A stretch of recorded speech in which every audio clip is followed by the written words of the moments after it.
വെച്ചിട്ട് മാനുഷം എന്ന പ്രോഗ്രാം സംഘടിപ്പിക്കുന്നു. അച്ഛൻ സാർ ഒരു എഡ്യൂക്കേറ്ററാണ്, ഒരു ടീച്ചറായിരുന്നു. അപ്പോൾ അദ്ദേഹത്തിന് വിദ്യാഭ്യാസം എന്ന് പറഞ്ഞാൽ വിദ്യാഭ്യാസം സർവ്വധനാൽ പ്രധാനം, ആ ഒരു വാചകം ലൈഫിൽ ഇംപ്ലിമെൻ്റ് ചെയ്ത അത് മുറുക്കി പിടിച്ച ഒരു വ്യക്തിയായിരുന്നു. കൂടുതൽ ഞാൻ പറയുന്നില്ല, പക്ഷെ മാനുഷം എന്ന ഒരു പരിപാടിയുടെ കോൺസെപ്റ്റ് കാര്യങ്ങളൊക്കെ പറയാനും പിന്നെ അച്ഛൻ സാർ ആരാണെന്ന് ഒക്കെ പറയാനുള്ള ഒരു അവസരം ഈ പ്രോഗ്രാമിൽ വരുന്നുണ്ട്. അപ്പം ഈ പ്രോഗ്രാമിൻ്റെ അനൗപചാരികമായിട്ട് എല്ലാവരെയും സ്വാഗതം ചെയ്തുകൊണ്ട് ഡയറക്റ്റ് ഇതിനെ അധ്യക്ഷം വഹിക്കാൻ ഇനോഗ്രേറ്റ് ചെയ്യാൻ സുനിൽ സാറിനെ ക്ഷണിച്ചു. എല്ലാവർക്കും നന്ദി. പ്രസന്റ് ആയതിന്. ഈ ഹോസ്പിറ്റലിൻ്റെ ഫൗണ്ടേഷൻ എല്ലാവർക്കും അറിയാം എങ്ങനെയാണ് സംഭവിച്ചത്. നമ്മൾ ഒരുപാട് പ്രാവശ്യം പറഞ്ഞിട്ടുള്ളതാണ്, എങ്കിലും ഒന്നുകൂടി നമുക്ക് ഓർക്കാം. കാരണം ഞങ്ങൾ എറണാകുളത്ത് വളരെ ഫാമിലി സെറ്റിൽഡ് ആയിട്ടുള്ളൊരു ഫാമിലി ആയിരുന്നു. സ്വന്തമായിട്ട് വീടുള്ള, അച്ഛന് പെൻഷനുണ്ട്, അമ്മയ്ക്ക് പെൻഷനുണ്ട്, എനിക്ക് ജോലിയുണ്ട്, ചേട്ടന് വലിയനൊക്കെ ജോലിയുണ്ട്. വളരെ ഫാമിലി സെറ്റിൽഡ് ആയിട്ടുള്ള ഒരു ഫാമിലി ആയിരുന്നു. അപ്പം ഇങ്ങനെയുള്ളൊരു അഡ്വഞ്ചർ എന്ന് പറയാം നമ്മൾ എടുത്തത് വലിയൊരു ഫിലോസഫിയുടെ അടിസ്ഥാനത്തിലാണ്. ഗാന്ധിജിയുടെ തത്വം മനസ്സിൽ കരുതിയിട്ട് നമ്മൾ അന്വേഷിച്ച് കണ്ടെത്തിയ ഒരു സ്ഥലമാണ് കാസർഗോഡ്. കാരണം ഇവിടുന്ന് എൻ്റെ അങ്കിൾ കല്യാണം കഴിച്ചിട്ടുണ്ട്. ഞങ്ങൾ പല സ്ഥലങ്ങളും നോക്കി, ഷൊർണൂർ, പാലക്കാട്. പക്ഷേ ഇത് നമ്മുടെ നിമിത്തം എന്ന് പറയും, ഇവിടെയാണ് വന്ന് ചേർന്നത്. അപ്പോൾ ആ പ്രോസസ്സിൽ തുടക്കം മുതൽ സപ്പോർട്ടും ഊർജ്ജവും ഉണ്ടായിരുന്നത് എൻ്റെ അച്ഛനും അമ്മയായിരുന്നു. കാരണം അവരില്ലായിരുന്നു ഞങ്ങൾ ഇട്ടിട്ട് ഓടിപ്പോയത്. അത് ഞങ്ങൾക്കറിയാം. തുടക്കത്തിൽ സാലറി ഉണ്ടായിരുന്നില്ല, എനിക്കൊരു സാലറി കൊടുക്കാൻ പൈസ ഉണ്ടായിരുന്നില്ല. അപ്പോൾ അച്ഛൻ്റെ പെൻഷൻ വരാൻ വേണ്ടി ഞാൻ കാത്തു സാലറി കൊടുക്കാൻ. പിന്നെ പലപ്പോഴും കാലിക്കറ്റിലേക്ക് കണ്ണൂർക്കൊക്കെ ട്രാവൽ ചെയ്യുമ്പോൾ ഞങ്ങൾ സദാശിവാചാര്യയുടെ വീട്ടുകാർ താമസിക്കുന്നു. വെള്ളമില്ലാത്തപ്പോൾ രാവിലെ റോഡ് സൈഡിലെ പൈപ്പിൽ വെള്ളം പിടിച്ചിട്ട് കുടത്തിൽ അച്ഛനും അമ്മയും കൂടിയും എന്നെ റെഡിയാക്കിയിട്ട് പറഞ്ഞേക്കാറുണ്ടായിരുന്നു. അപ്പം അങ്ങനെ ബിൽഡപ്പ് ചെയ്ത് നടന്നു. ഞാൻ എന്താണ് ഒരു ആരെയും ഇമോഷണൽ ബ്ലാക്ക് മെയിൽ ചെയ്യാൻ വേണ്ടി പറയുന്നതല്ല, എൻ്റെ ഉള്ളിലുള്ള ഒരു ഫീലിംഗ് പറയുന്നത്. അപ്പം അച്ഛനോട് ഞാൻ ഒരിക്കലും ചോദിച്ചു, അച്ഛൻ എന്ത് ധൈര്യത്തിലാണെന്ന് തുടങ്ങിയത്. ഞാൻ തെറ്റിട്ട് പോയ എന്ത് ചെയ്യും, സ്ഥാപനം ഉണ്ടാവില്ല. അപ്പം അച്ഛനോട് നീ അങ്ങനെ ചെയ്യില്ല, അതൊക്കെ അറിയാം എന്ന് പറഞ്ഞു. അപ്പോൾ അച്ഛൻ്റെ ഹാർഡ് ഏൺ മണി വളരെ ബുദ്ധിമുട്ടിയിട്ട് വാങ്ങിയ വൈദ്യുതിയുടെ സ്ഥലം ഞങ്ങൾക്കറിയില്ല. ഓരോ പ്രോസസ്സിനും ഞങ്ങൾക്കറിയാം. ഞാൻ സ്ഥലം വാങ്ങിയത് കടം മേടിച്ചിട്ടാണ്. വൈറ്റിലായാലും 14 സെൻറ്റ് സ്ഥലം വാങ്ങി. 4000 അന്ന് 14,500 രൂപയായിരുന്നു 14 സെൻറ്റിന്. അച്ഛന് കടം, മുത്തച്ഛനും വല്യമാവനും വേറെ എല്ലാവരും കൂടി കടം വാങ്ങിയ സ്ഥലമായിരുന്നു. അത് നാഷണൽ ഹൈവേയുടെ അടുത്ത്. ഇപ്പോൾ നിങ്ങൾ പോയി കഴിഞ്ഞാൽ അവിടെ സെൻറ്റിന് 3 കോടി 4 കോടി കിട്ടും. അങ്ങനെ ഒരു സ്ഥലമാണ്. അത് യാതൊരു വിധത്തിലുള്ള മടിയില്ലാതെ വിറ്റു. ഞാനന്ന് ചോദിച്ചു, അച്ഛന് വിൽക്കണോ സ്ഥലം, അവിടെ റീറ്റെയിൻ ചെയ്തു. അത് വളരെ വലിയ വാല്യൂബിൾ സ്ഥലമാണ്. അപ്പോൾ അച്ഛൻ പറഞ്ഞത് പറ്റില്ല, നമ്മുടെ ഞങ്ങളുടെ ആവശ്യമുണ്ട്. എന്നിട്ട് ആ സുഖകരമായിട്ടുള്ള റിട്ടയർമെൻറ്റ് ലൈഫ് വിട്ടിട്ട് ഇവിടെ വന്നിട്ട് താമസിച്ചു. ഞങ്ങൾക്ക് ഭാഷ അറിയില്ല, സ്ഥലം അറിയില്ല, ആൾക്കാരെ അറിയില്ല. ഒരുപാട് പെയിൻഫുള്ളാണ്. ഞങ്ങൾക്ക് തന്നെ പെയിൻഫുള്ളായിരുന്നു. അച്ഛനമ്മയ്ക്ക് എത്ര പെയിൻഫുള്ളായിരുന്നു. അച്ഛനൊക്കെ വീണിട്ടുണ്ട് ഇവിടെ നടക്കുമ്പോൾ. പിന്നെ അമ്മയ്ക്ക് ഡയബറ്റീസ് പ്രശ്നങ്ങളുണ്ടായിരുന്നു. ഹോസ്പിറ്റലിൽ കാണിക്കാനുള്ള ബുദ്ധിമുട്ടുകളുണ്ടായിരുന്നു. കാരണം കാസർഗോഡ്, ഞങ്ങൾ എറണാകുളത്ത് എല്ലാ ഫെസിലിറ്റി ഉള്ളൊരു സ്ഥലമാണ്. അപ്പോൾ ഇവിടുന്ന് അമ്മയ്ക്ക് ഡയാലിസിസ് ചെയ്യാനും എല്ലാം ആ കാലത്ത് അവർ ഒരുപാട് പാർട്ടിസിപ്പേറ്റ് ചെയ്തതായിരുന്നു. അപ്പോൾ അവരുടെ ഒരു ബ്ലഡ് തന്നെയാണ്. അത്ര എനിക്ക് എന്നെ പറയാനുള്ളത്. ഞങ്ങളുടെയൊക്കെ സംഭാവന ഞാൻ അച്ഛനോടൊപ്പം പറയും. ഞാൻ എത്ര ഹിമാലയം ഉണ്ടാക്കിയാലും അച്ഛൻ്റെ ഹിമാലയത്തിൻ്റെ മുകളിലൊരു വെള്ളാനക്കല്ല് മാത്രമേ ആവുള്ളൂ. അച്ഛനും അമ്മയും കേട്ടോ. അച്ഛനെ പറയുമ്പോൾ അമ്മേനെയും പറയണം. അപ്പോൾ ആ ഒരു ഏത് സ്ഥാപനമായാലും എപ്പോഴും ഒരു പ്രിൻസിപ്പളിൻ്റെ മുകളിലാണ് തുടങ്ങുന്നത്. ഒരു പ്രിൻസിപ്പളിൻ്റെ അടിസ്ഥാനത്തിൽ ആ പ്രിൻസിപ്പളിനെ മാനിഫെസ്റ്റ് ചെയ്യാനും പ്രകടമാക്കാനായിട്ട് ഒരു വ്യക്തിത്വം ഉണ്ടാവും. എപ്പോഴും അങ്ങനെയാണ്. ഏത് സ്ഥാപനമായാലും അങ്ങനെയാണ്. അവർ അതിനുവേണ്ടി സാക്രിഫൈസ് ചെയ്യുന്നു. ആ സാക്രിഫൈസ് അവരുടെ ജീവിതത്തിൽ ആ സാക്രിഫൈസ് ഈ സ്ഥാപനത്തിൻ്റെ സോളായിട്ട് മാറുന്നു. എല്ലാ സ്ഥലങ്ങളും കാണാം. പിന്നെ നമ്മുടെ മുന്നോട്ടുള്ള യാത്രയിൽ പലപ്പോഴും എന്താ ഉണ്ടാകുന്ന പറഞ്ഞാൽ ഇത് വിസ്മരിക്കും. മറന്നു പോകും. കാരണം സമ്പാദ്യം ഉണ്ടാവും, ഫൈനാൻഷ്യലി വയറുള്ളാവും. അപ്പോൾ നമ്മളത് ഇതൊന്നും പറഞ്ഞാൽ വിശ്വസിക്കില്ല, ഇങ്ങനെയൊക്കെ സംഭവിച്ചിരുന്നു ആരും വിശ്വസിക്കില്ല. അപ്പോൾ അതുകൊണ്ട് ഇടയ്ക്കിടയ്ക്ക് നമ്മൾ ഓർക്കുന്നത് നല്ലതാണെന്ന് എനിക്ക് തോന്നുന്നു. അതിപ്പോൾ എനിക്ക് കൂടുതൽ തോന്നാൻ തുടങ്ങി. മുമ്പ് എനിക്കത് തോന്നിയിട്ടില്ല. ഇവിടെ ഒന്നും ഞങ്ങൾ ബുദ്ധിമുട്ടുണ്ടായില്ല, അത് ഞാൻ ഒരിക്കലും പറയില്ല, ഒരു ബുദ്ധിമുട്ടുണ്ടായില്ല. കാരണം അച്ഛനമ്മേനെയും വളരെ പൊന്നുപോലെ എല്ലാവരും നോക്കിയിട്ടുണ്ട്, സ്റ്റാഫായാലും ഒരു സംശയമില്ല. പക്ഷേ ആ ഒരു ഫീലിംഗ്, നമ്മളുള്ള ഫീലിംഗ് നമ്മൾ നിലനിർത്തണം. ഒരാളെ നോക്കാനല്ല, സ്ഥാപനത്തിൻ്റെ ഹെൽത്ത്, ഈ സ്ഥാപനത്തിൻ്റെ ആരോഗ്യം, നിങ്ങളുടെ മനസ്സിൻ്റെ സ്നേഹം, നമ്മളെല്ലാവരും മനസ്സിലുള്ള ആ സ്ഥാപനത്തിലുള്ള സ്നേഹമാണ്. ആ സ്ഥാപനത്തിനോടുള്ള സ്നേഹം ഉണ്ടാകുമ്പോൾ നമ്മൾ നമ്മുടെ ഇൻഡിവിജ്വലായിട്ടുള്ള ഡിഫറൻസസ് ഒക്കെ ഒന്നുമില്ലാതെ മാറും. എപ്പോഴും മറന്നു പോകുന്നത് നമ്മുടെ ഈ ഹാർമണിയും സ്നേഹവുമാണ്. വളരെ നിസ്സാരമായിട്ട് കാര്യങ്ങളിൽ കുറച്ച് ശമ്പളമൊക്കെ ആകുമ്പോൾ എല്ലാവർക്കും തോന്നും എനിക്കെല്ലാം ആയി എന്ന് തോന്നുന്നത്. അപ്പോൾ പിന്നെ ജോലിയിൽ ശ്രദ്ധിക്കാതെ ആകുന്നു, സമയത്തിന് വരാതെ ആകുന്നു. അച്ഛനും അമ്മയൊക്കെ കാണിച്ചിട്ടുണ്ട് ആ കാലത്തുള്ളെല്ലാവരും സമയത്തിന് വരിക, പങ്ക്ച്വലാവുക, സിൻസിയറാവുക, സത്യസന്ധരാകുക, ഇതൊക്കെയാണ് പഠിക്കുന്നത്.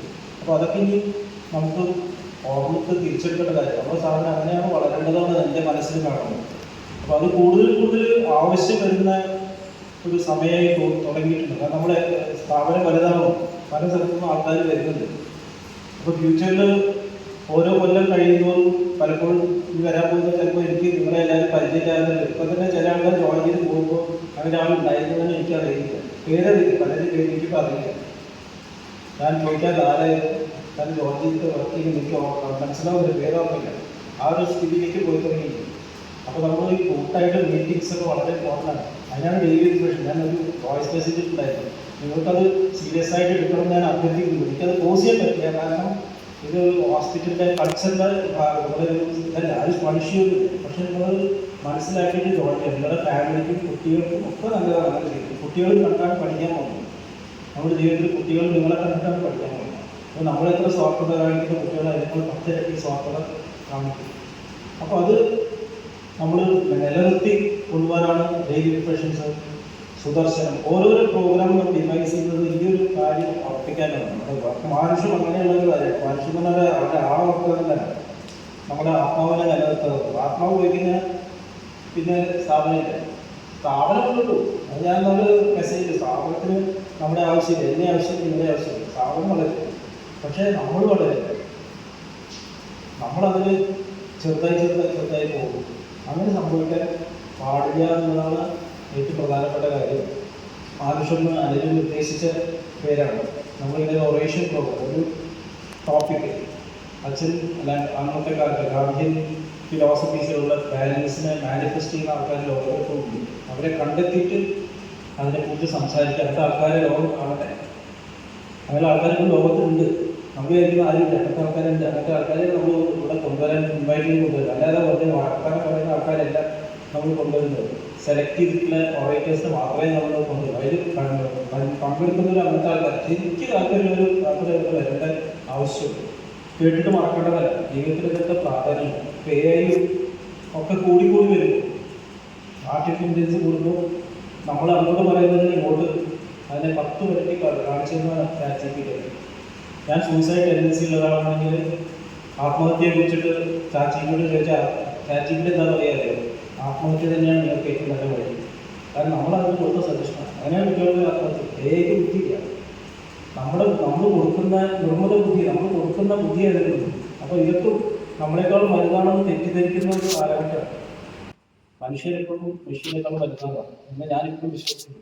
അപ്പോൾ നമ്മളെല്ലാവരും ഈ ഒരു ദിവസം നല്ല രീതിയിൽ ഓർക്കണം. അതിനാണ് ഇങ്ങനെ ഒരു ദിവസം വെച്ചത്. കാരണം ഇനി വരുന്ന ആ മാനുഷ ദിവസത്തിൽ എല്ലാവരും പങ്കെടുക്കണം. ഓരോ ഒഴിവൊഴി വന്നിട്ട് മാറുന്നത് വളരെ എളുപ്പമാണ്. പല കാര്യങ്ങളുണ്ടാവും. നമ്മുടെ സ്കൂളിൽ കുട്ടികളിൽ സ്കൂളിൽ ഒരു പ്രോഗ്രാം ഉണ്ടെങ്കിൽ എനിക്ക് വരാൻ ഞാൻ പറയും. കുട്ടികൾ അസംബ്ലിയിൽ അല്ലെ 9 മണിക്ക് എത്തിയില്ലെങ്കിൽ കുട്ടികളെ ക്ലാസ് കയറ്റും. ഏതെങ്കിലും സ്കൂളിലുണ്ടാവും 9 മണിക്ക് ശേഷം, അല്ലെ അവർ ബെല്ലടിക്കുന്നതിന് ശേഷം സ്കൂളിൽ കുട്ടികളെ 10 ദിവസം കഴിക്കുന്ന ഡിസ്മിസ് ചെയ്യും. നമ്മുടെ ഹോസ്പിറ്റലിൽ ഇല്ല. ഇവിടെ 8 മണിക്ക് വരുന്നു, 9 മണിക്ക് വരുന്നു, 10 മണിക്ക് വരുന്നു, 11 മണിക്ക് വരുന്നു, 5 മണിക്ക് പോകുന്നു, 4:30 പോകുന്നു.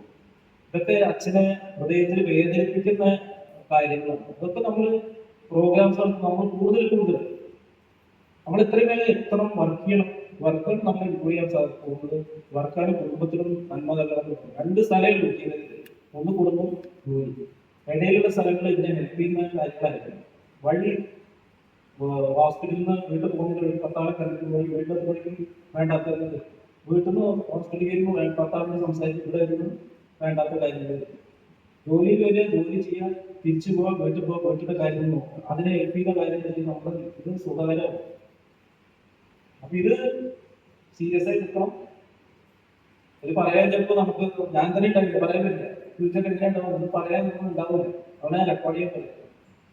അപ്പൊ തീർച്ചയായിട്ടും എല്ലാവരും ആവശ്യത്തിൽ പങ്കെടുക്കണം, എല്ലാവരും ആക്റ്റീവായി പങ്കെടുക്കണം, ഒന്നായിട്ട് പങ്കെടുക്കണം, വേറെ പങ്കെടുക്കരുത്. എനിക്ക് സമയമില്ല, ഒരു ചെറിയ കാര്യത്തിൽ ഞാൻ വരില്ല, എനിക്ക് പറയാൻ പറ്റുന്ന കാര്യമാണ്. എന്റെ കുട്ടി ഒരു തെറ്റ് ചെയ്ത് കഴിഞ്ഞാൽ നീ നിന്റെ കാര്യം ചെയ്യാൻ നോക്കില്ല പറയൂ, ഏതെങ്കിലും അമ്മ പറയും, അച്ഛൻ പറയും, കുട്ടി ഒന്നും പറഞ്ഞാൽ കേട്ടില്ല, നീ നിന്റെ കാര്യം നീ നിന്റെ പാടായി പറയും. അങ്ങനെ പറയാൻ പാടില്ല. നമ്മൾ തമ്മിലുള്ള ചെറിയ പ്രശ്നങ്ങൾ എന്തെങ്കിലും ഉണ്ടെങ്കിൽ അത് നമ്മുടെ വർക്കിനെ ഒരിക്കലും എഫക്ട് ചെയ്യുന്നത് അത് നമുക്ക് തന്നെ ദോഷം, നമ്മുടെ ആരോഗ്യത്തെ ബാധിക്കും, നമ്മുടെ പൊതുവായിട്ട് ആരോഗ്യത്തെ ബാധിക്കും. എല്ലാവരും ഒന്നിച്ച് തന്നെയാണ്. ഞാൻ ശരിക്കും ഇവിടുന്ന് നിങ്ങൾക്ക് പഠിച്ചതിനേക്കാൾ കൂടുതൽ ഞാൻ പഠിച്ചു. ഞാൻ കമ്പാഷനും മൂല്യങ്ങളും ഇങ്ങനെയൊക്കെ വർത്താനം അതൊക്കെ ഞാൻ ഇവിടുന്ന് പ്രതിമയെടുക്കുന്ന അതൊക്കെ പഠിച്ചു. കാരണം അച്ഛനെ അമ്മേനെയൊക്കെ നോക്കിയതാണെന്ന് ശരിക്കും പറയാൻ കഴിയും. അത്രയും സ്നേഹത്തോടെയാണ് നമ്മൾ നോക്കിയിട്ടുള്ളത്. അതേ സ്നേഹം നമ്മൾ പരസ്പരം നടക്കും. എൻ്റെ ഒരു സീനിയർ പ്രൊഫസർ എനിക്ക് പരിചയം ധാരണ തിരൂരുടെ, അദ്ദേഹം 2 മക്കളായിരുന്നു. 4ാമത്തേതിന് അദ്ദേഹം മക്കളുണ്ടെങ്കിലും മുൻപ് ശക്തമായിക്കൊണ്ടു. അപ്പോൾ ഈ ഇന്നലെ കോംപ്ലക്സും 4 കരയാണ്. എനിക്കെന്താണ് വാങ്ങിയില്ല, അവർ തമ്മിൽ മിണ്ടില്ല. 2 മക്കളോട് മിണ്ടില്ല. എനിക്ക് വേണ്ടത് അവർ തമ്മിൽ മിണ്ടാറില്ല. അദ്ദേഹം മരിച്ചു, ആ വിഷമത്തിൽ മരിച്ചു. അപ്പോൾ 2 പേരും കൂടി ഒന്നിച്ചിട്ട് അച്ഛൻ്റെ അന്ത്യകർമ്മങ്ങൾ ചെയ്യാൻ പോകും. അന്ത്യകർമ്മം കൂടാനാണ് മക്കളുള്ളത്. ജീവിച്ചിരിക്കുമ്പോൾ അവർക്ക് ഒന്നിച്ചിരിക്കുന്നത് കാണാനാണ് മക്കൾ വേണ്ടത്. മരിച്ചിരിക്കുന്ന വലിയ പിണ്ടാന്ന് വെച്ചിട്ടൊന്നും കാര്യമില്ല. അതുപോലെ ഒരുമിച്ചുള്ള പ്രവൃത്തി നമ്മൾ കാണിക്കണം, ജീവിതത്തിൽ കാണിക്കണം. ഡിഫറൻസസ് ഒക്കെ തീർച്ചയായിട്ടും ഉണ്ടാവും, വേണം. അഭിപ്രായ വ്യത്യാസം ഉണ്ടെങ്കിൽ നമുക്ക് കൂടുതൽ അറിവ് തിരിച്ചറിവുണ്ടാവും, നമ്മളെ കറക്റ്റ് ചെയ്യാൻ പറ്റും. ഒരിക്കലും ഒരു അഭിപ്രായ വ്യത്യാസം നമ്മുടെ ഡ്യൂട്ടിയിൽ നിന്ന് അകറ്റരുത് എന്നാണ് എനിക്ക് പറയാനുള്ളത്. അപ്പൊ അങ്ങനെ ഉള്ള ചിന്ത വരില്ല, എനിക്ക് ഉറപ്പാണ് അങ്ങനെ വരില്ല. ഇത് നമുക്കൊരു ഇൻസ്റ്റിറ്റ്യൂഷൻ അല്ല, അങ്ങനെയുള്ളവരെ കുറിച്ച് നിൽക്കാനും പറ്റില്ല.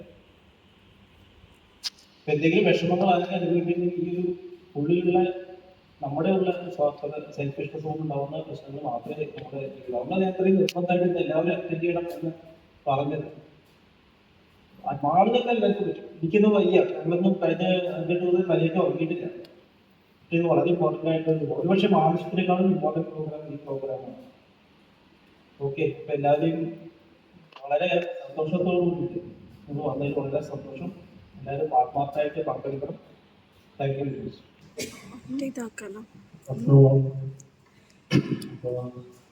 സാറ് പങ്കെടുക്കുമ്പോൾ സാറ് എനിക്ക് തോന്നുന്നു സാറിന് കുറേ പ്രശ്നമായിട്ട് ഒരു കാര്യം സാർ മനസ്സിൽ തട്ടിയിട്ടല്ലാതെ സാർ അതിൻ്റെ അർത്ഥം നമ്മൾ സാറിനോട് സംസാരിക്കുമ്പോൾ എന്താണ് നമ്മൾ സംസാരിക്കേണ്ടത്, എന്താണ് സംസാരിക്കുന്നത് എന്ന് നമുക്ക് ഉത്തമ ബോധ്യമാണ്. അതിൻ്റെ ഒരു ഭാഗമായിട്ടാണ് സാറിന് വിഷമം ഉണ്ടായിരുന്നത് എനിക്ക് ഉറപ്പാണ്. ഒന്നിൽ ആൾക്കാർ താമസിച്ചു വരുന്നത് അതിൻ്റെ സാറിന് അങ്ങനെ നമുക്ക് പറഞ്ഞു കിട്ടും. പ്രശ്നം ആരും ഈ പ്രോഗ്രാം എനിക്ക് തീരുന്നില്ല. പിന്നെ അഭിപ്രായമായിട്ട് എടുക്കാൻ ആൾക്കാർ തയ്യാറാകുമ്പോൾ മിക്കവാറും പ്രശ്നം. അഭിപ്രായങ്ങളും പറയും, അഭിപ്രായമായിട്ട് എടുക്കുക, അതിനെ തിരുത്തേണ്ടതാണ് തിരുത്തുക, ഇല്ലെങ്കിൽ പിന്നെ അതിനെ മനസ്സിലാക്കുക. അല്ലാതെ അതിനെ നമ്മൾ മാറ്റി നിർത്തി സാർ പറഞ്ഞതല്ല പറയുന്നത്. ഇടയിലുണ്ടാകുന്ന ഭിന്ന അഭിപ്രായങ്ങളെ എങ്ങനെയാണ് നമുക്ക് ഒരുമിച്ച് കൊണ്ടുപോകാൻ പറ്റുന്നത്.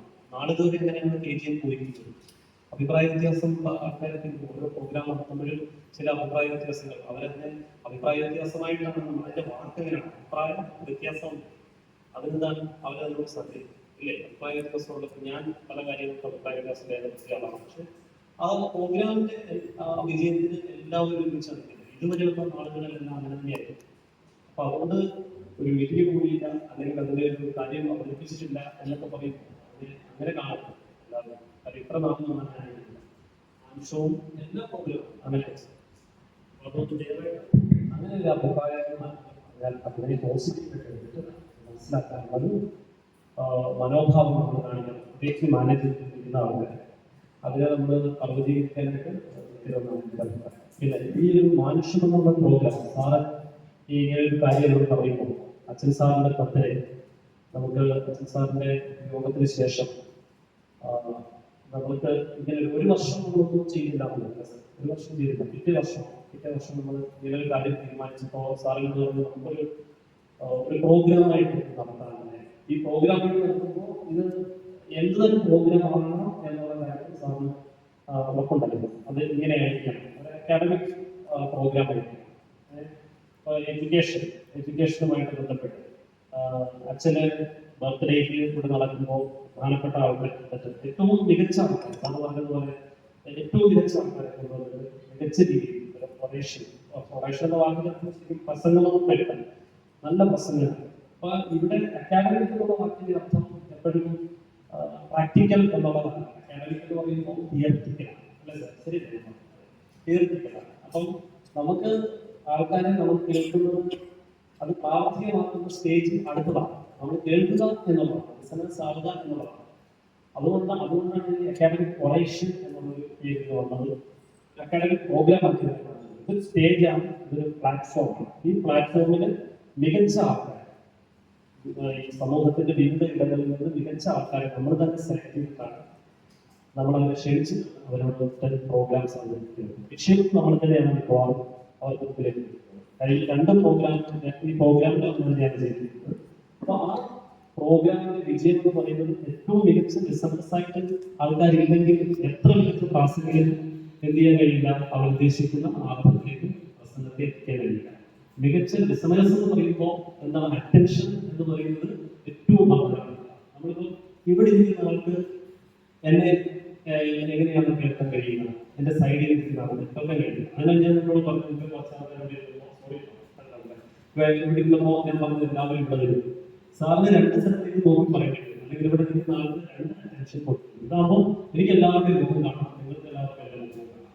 ഒരു പ്രാസംഗികനെ സംബന്ധിച്ചിടത്തോളം അവരുടെ ഏറ്റവും മികച്ച അവരുടെ അറിവ് ഏറ്റവും മികച്ച രീതിയിൽ നമ്മളിലേക്ക് പകർന്നു നൽകണമെങ്കിൽ അത് മുഖത്തോട് മുഖം എല്ലാവരും വേണ്ടിയിരിക്കും. അതുകൊണ്ടാണ് ഈ ഇപ്പോഴത്തെ ഒരു സ്റ്റൈലുണ്ട്, റൗണ്ട് ടേബിളിൽ ചുറ്റും ഇങ്ങനെ പ്രോഗ്രാം. ആ പ്രോഗ്രാമൊക്കെ മിക്കവാറും സക്സസ് ആവാറുണ്ട്. മിക്കവാറും അവരുടെ കഥകൾ പറഞ്ഞിട്ട് ഇവിടെ കൊറേഷൻ നടത്തുന്ന ആളുകൾ കൊറേഷൻ നടത്തി പോകുന്നതാണ്.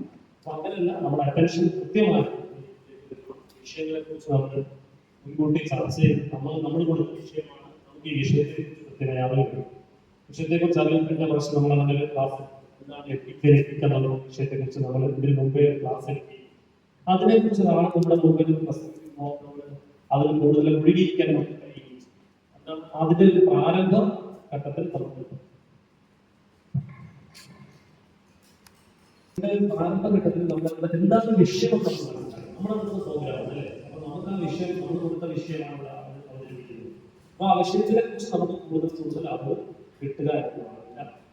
അപ്പൊ പ്രോഗ്രാമിൽ പങ്കെടുക്കുമ്പോൾ കൃത്യമായി അതിനകത്ത് ആ പ്രോഗ്രാമിന്റെ അറ്റൻഷൻ ഉണ്ടാവണം എന്നുള്ളതാണ് ഏറ്റവും പ്രധാനപ്പെട്ട. അത് നമ്മൾ മാത്രമല്ല, ബിസിനസ്സായിട്ട് അല്ലെങ്കിൽ യുഎസായിട്ട് അല്ലെങ്കിൽ വെളിയിലുള്ള ആൾക്കാർ നമ്മൾ ക്ഷണിച്ചു കൊണ്ടുവരികയും വേണം. നമുക്കറിയാവുന്നത് സെമിനാർ അല്ലെങ്കിൽ ഈ കൊറേഷൻ താല്പര്യമുള്ള നമ്മുടെ സുഹൃത്തുക്കളെ കൊണ്ടുവരണം. ഞാൻ ആ വിഷയം മറ്റേ വിഷയത്തിൽ നിന്നോട് മാറിയിട്ടുള്ളത് പറയാൻ എന്താണെന്നുള്ളത്.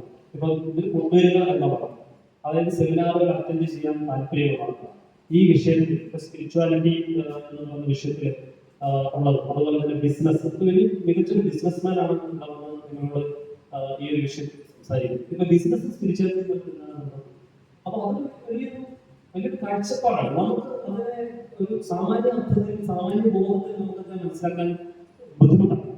ഒരു ബിസിനസ്സുകാരനെ നമ്മൾ കാണുമ്പോൾ അയാളുടെ സ്പിരിച്വാലിറ്റി എന്താണ് അയാൾ ചെയ്യുന്നത്, അയാളുടെ സ്പിരിച്വാലിറ്റി അയാളുടെ ബിസിനസ്സുമായിട്ട് നമ്മൾ സ്വയം ആലോചിച്ച് നമുക്ക് മനസ്സിലാക്കില്ല. അപ്പൊ അതുകൊണ്ട് അങ്ങനെ ഒരു ആളിനെ നമ്മൾ മുന്നിൽ കിട്ടുമ്പോൾ നമുക്ക് ആ അറിവ് വളരെ പ്രധാനപ്പെട്ടതാണ്. അപ്പൊ അതിനെ നമ്മൾ മാക്സിമം അത് യൂട്ടിലൈസ് ചെയ്യുക എന്നുള്ളതാണ് നമ്മുടെ പരമപ്രധാനമായിട്ടുള്ള. അതിന് ഞാൻ പറഞ്ഞ അറ്റൻഷൻ, അതായത് സാറ് പറഞ്ഞ എല്ലാവരും പങ്കെടുക്കുക. പല കാരണങ്ങളും, എല്ലാവർക്കും പല കാരണങ്ങളും. അപ്പോൾ ഈ മരണം എന്ന് പറഞ്ഞ കാരണം മാത്രമാണ് ചിലപ്പോൾ നമ്മൾ ഇതിലാക്കി മാറ്റി നിർത്തുന്നത്. അല്ലാത്ത എല്ലാ കാരണങ്ങളും നമുക്ക് അറ്റൻഡ് ചെയ്യാം. അപ്പോൾ നമുക്കല്ലാതെ ഹോസ്പിറ്റൽ കേസുകൾ അങ്ങനെ എന്തെങ്കിലും വളരെ സീരിയസ് ആയിട്ടുള്ള കാര്യങ്ങളല്ലാത്ത നമുക്ക് ഇതിനകത്ത് അറ്റൻഡ് ചെയ്യാം. അപ്പോൾ ഇതിനകത്ത് എല്ലാവരും പങ്കെടുക്കും സാറ് പറഞ്ഞതുപോലെ. പിന്നെ ഈ വിഷയം ഞങ്ങൾ ചർച്ച ചെയ്തപ്പോൾ ഇങ്ങനെ എല്ലാ വർഷവും എൻ്റെ മനസ്സിൽ എല്ലാ വർഷവും ഒരു പ്ലാറ്റ്ഫോമാണ്. വിവിധ മേഖലകളിൽ വർക്ക് ചെയ്യുന്ന ആൾക്കാർ വരും, ഇവിടെ വന്ന് നമ്മളോട് സംവദിക്കും. നമ്മളോട് മാത്രമല്ല, ഇത് പിന്നീട് സമൂഹത്തോട് മുഴുവനാവും, പിന്നീട് ലോകം മുഴുവൻ അറിയപ്പെടുന്ന ഒരു സ്റ്റേജായി മാറും. അങ്ങനെയൊക്കെയാണ് ഞാൻ അതിനെ വിഭാവനം ചെയ്തിരിക്കുന്നത്, അങ്ങനെയാണ് ഞാൻ കണ്ടിരിക്കുന്നത് ഈ ഒരു പ്രോഗ്രാമിൽ. അപ്പോൾ അങ്ങനെ വേണമെങ്കിൽ ഇതിന് കുറച്ചൊക്കെ റീച്ച് നമ്മൾ തന്നെ കൊടുക്കണം. നമ്മൾ എങ്ങനെയാണ് റീച്ച് കൊടുക്കുന്നത്? നമുക്ക് നമ്മുടെ സോഷ്യൽ മീഡിയയിലൂടെ ഈ നടക്കുന്ന പ്രോഗ്രാമുകളുടെ കൃത്യമായ സാധനങ്ങൾ പ്രചരിപ്പിക്കണം. പിന്നെ നമ്മുടെ അടുത്തുള്ള എഡ്യൂക്കേഷൻ ഇൻസ്റ്റിറ്റ്യൂഷൻസിലെ ഏറ്റവും മികച്ച അധ്യാപകരെ കുട്ടികളെയൊക്കെ രീതിയിൽ പങ്കെടുപ്പിക്കാൻ നമ്മൾ ശ്രമിക്കണം. എന്നതല്ല ഇതിപ്പോ ഒരു വലിയ ഒരു സ്റ്റേജ് ഇതുപോലെ നമ്മൾ യൂട്യൂബിൽ കാണണം, അവരുടെ പ്രസംഗങ്ങൾ അപ്പൊ അതില് പ്രസംഗിക്കല ഇതൊക്കെ അവർ നടത്തുമ്പോൾ ആൾക്കാർ വരുന്ന സമയത്ത് അവരെ വിളിച്ച് ഭയങ്കരമായിട്ട് വിളിച്ച് ബുദ്ധിമുട്ടേറെ സംഘടനയിൽ കൊണ്ടുവരുന്നത്. പിന്നീട് ഇതിന് വ്യൂവേഴ്സ് കൂടി ആൾക്കാരിന്ന് ആരാധകർ ഒരുപാട് ആഗ്രഹമുണ്ടപ്പോൾ ഓരോരുത്തർ ഇങ്ങോട്ട് ആവശ്യപ്പെടാതെ കഴിഞ്ഞു അടുത്ത പ്രോഗ്രാമിൽ സംസാരിക്കട്ടെ.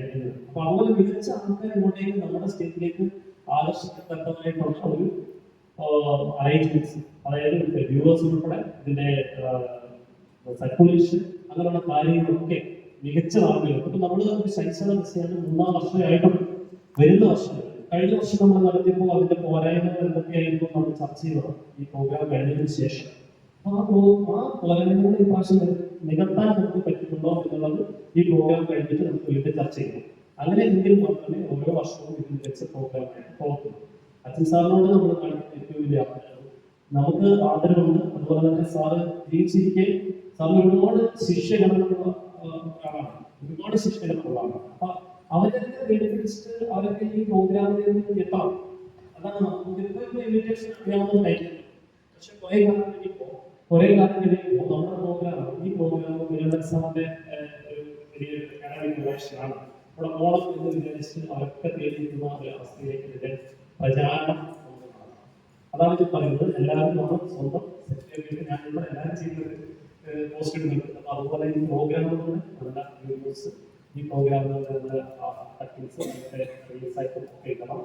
ഞാനൊരു ഇയാളത്തിന്റെ കാര്യമാണ് പറഞ്ഞത്. അതിന് വേണമെങ്കിൽ ഒരു ടീമിനെ തന്നെ നമുക്ക് ഈ മാനുഷ്യം പ്രോഗ്രാമിന്റെ ഈ പിയാവറൊക്കെ ചെയ്യുന്ന ഒരു ടീം. അത് ഇതിനോട് ഭയങ്കര, അതായത് ഇങ്ങനെ ഫോട്ടോ എടുക്കുക, വീഡിയോസ് അപ്ലോഡ് ചെയ്യുക, അതൊക്കെ നല്ല ആളുകളോട് കട്ട് ചെയ്യുക, അങ്ങനെയുള്ള ഒരു ടീമിനെ നമുക്ക് ക്രിയേറ്റ് ചെയ്ത് ആ ടീമിന്റെ പേര് ഈ ഓരോ വർഷവും നടക്കുന്ന പ്രോഗ്രാം അപ്ലോഡ് ചെയ്യും. മാനുഷ്യം എന്ന് പറഞ്ഞാൽ നമുക്ക് ഇൻസ്റ്റാഗ്രാം പേജ് അല്ലെങ്കിൽ നമ്മുടെ പേജിന്റെ ഫേസ്ബുക്ക് പേജ് ഇതൊക്കെ യൂസ് ചെയ്യും.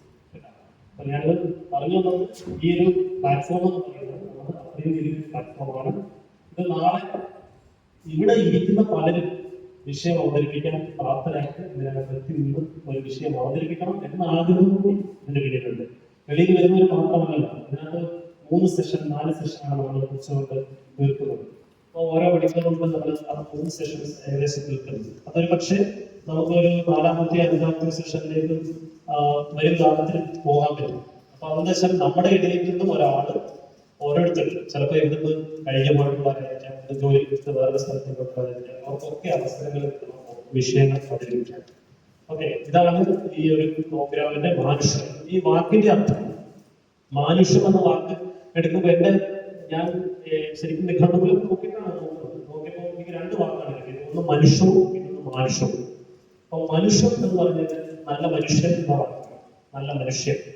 അപ്പോ മാനുഷ്യം എന്ന വാക്ക് ശരിക്കും മനുഷ്യ പ്രയത്നം എന്നുള്ളതാണ്. അപ്പൊ എനിക്ക് എന്തുകൊണ്ടും പെട്ടെന്ന് തോന്നിയത് മാനുഷ്യമാണ്, മനുഷ്യ പ്രയത്നമാണ്. അച്ഛൻ ഒരു വലിയ പ്രയത്നത്തിന്റെ ഒരു ഉദാഹരണമാണ്. നല്ല മനുഷ്യന് മാത്രമേ നല്ല പ്രയത്നം തുടരാൻ കഴിയൂ. അപ്പൊ അവർ 2 ഇതിനകത്ത് ഇൻവോൾവ് ആണ് എന്ന് തോന്നിയത് കൊണ്ടാണ് ഞാൻ മാനുഷ്യം എന്ന വാക്ക് തന്നെ എടുക്കാൻ തീരുമാനിച്ചത്. അങ്ങനെയാണ് മാനുഷ്യം ഉണ്ടായത്. എന്തായാലും ഈ മാനുഷ്യം എന്ന പ്രോഗ്രാം ഇനിയും ഒരുപാട് കാലം നമ്മുടെ സ്ഥാപനമുണ്ടെന്നോളം നമ്മൾ അടുത്ത തലമുറ ഇവിടെ വരുമ്പോൾ നമുക്ക് ഈ മാനുഷ്യം ഇങ്ങനെ പോയിക്കൊണ്ടേയിരിക്കണം. ആ അതിന്റെ ഒരു വളർച്ചയിൽ നമുക്ക് എല്ലാവർക്കും എന്തെങ്കിലും സജഷൻസ് ഉണ്ടെങ്കിൽ നിങ്ങൾക്ക് പറയാം. മീറ്റിങ്ങുകൾ കൂടാത്തത് അല്ലെങ്കിൽ അറിയിപ്പിക്കാൻ ആൾക്കാരെ വിളിച്ചിട്ട് അറിയുന്നില്ല, ഞാൻ പറയുന്നത് അതിനെ നിങ്ങൾ കാര്യം അടുത്ത മീറ്റിംഗ് ക്ലിയർ ചെയ്ത് പോകാറുണ്ട്. ഒരു വലിയ ഇഷ്യൂ അല്ല.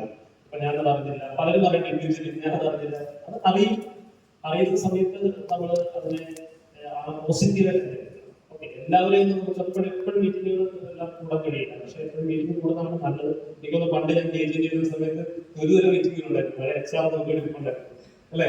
ഒരുപാട് മീറ്റിങ്ങുകൾ ഇങ്ങനെ കൂടിക്കൊണ്ടിരിക്കുകയായിരുന്നു. മീറ്റിങ്ങുകൾ നമ്മൾ വെറുത്തുപോയി. സത്യം അറിയാവുന്ന മീറ്റിംഗ് ചെറിയ 1000-2000 സംഭാഷണം അപ്പത്തിലെ മീറ്റിംഗ് വരും. അപ്പൊ അത് നമ്മൾ ഒഴിവാക്കിയിട്ട് നമ്മൾ കുറച്ചുകൂടെ നമ്മൾ എന്താണ് നമ്മുടെ ലെവൽ ഓഫ് തിങ്കിങ്, അതിന്റെ പ്രാക്ടിക്കൽ നോളജ് നമ്മൾ വർദ്ധിച്ചു. അതുകൊണ്ടാണ് നമ്മൾ മീറ്റിങ്ങുകൾക്ക് കൃത്യമായ ഇടവേളകൾ കൊടുക്കുന്നത്. അത് മാത്രമല്ല, അന്നത്തെ പോലെ ഇപ്പം തിരക്ക് നമുക്ക് കൂടിയിട്ടുണ്ട്. ഡോക്ടേഴ്സ് എപ്പോഴും ഓഫീസിലാണെന്നുള്ള അവസ്ഥ വന്നിട്ടുണ്ട്. അന്നത്തെ പോലെ നമുക്ക് ടൈം കിട്ടുന്നില്ല. പിന്നെ മീറ്റിങ്ങുകൾ കൃത്യമായി സുദർശന ടൈം യൂസ് ചെയ്യും. ചില കാര്യങ്ങൾ സുദർശന ടൈം യൂസ് ചെയ്യും. അത് അറിയിപ്പായിട്ട് എടുക്കുക.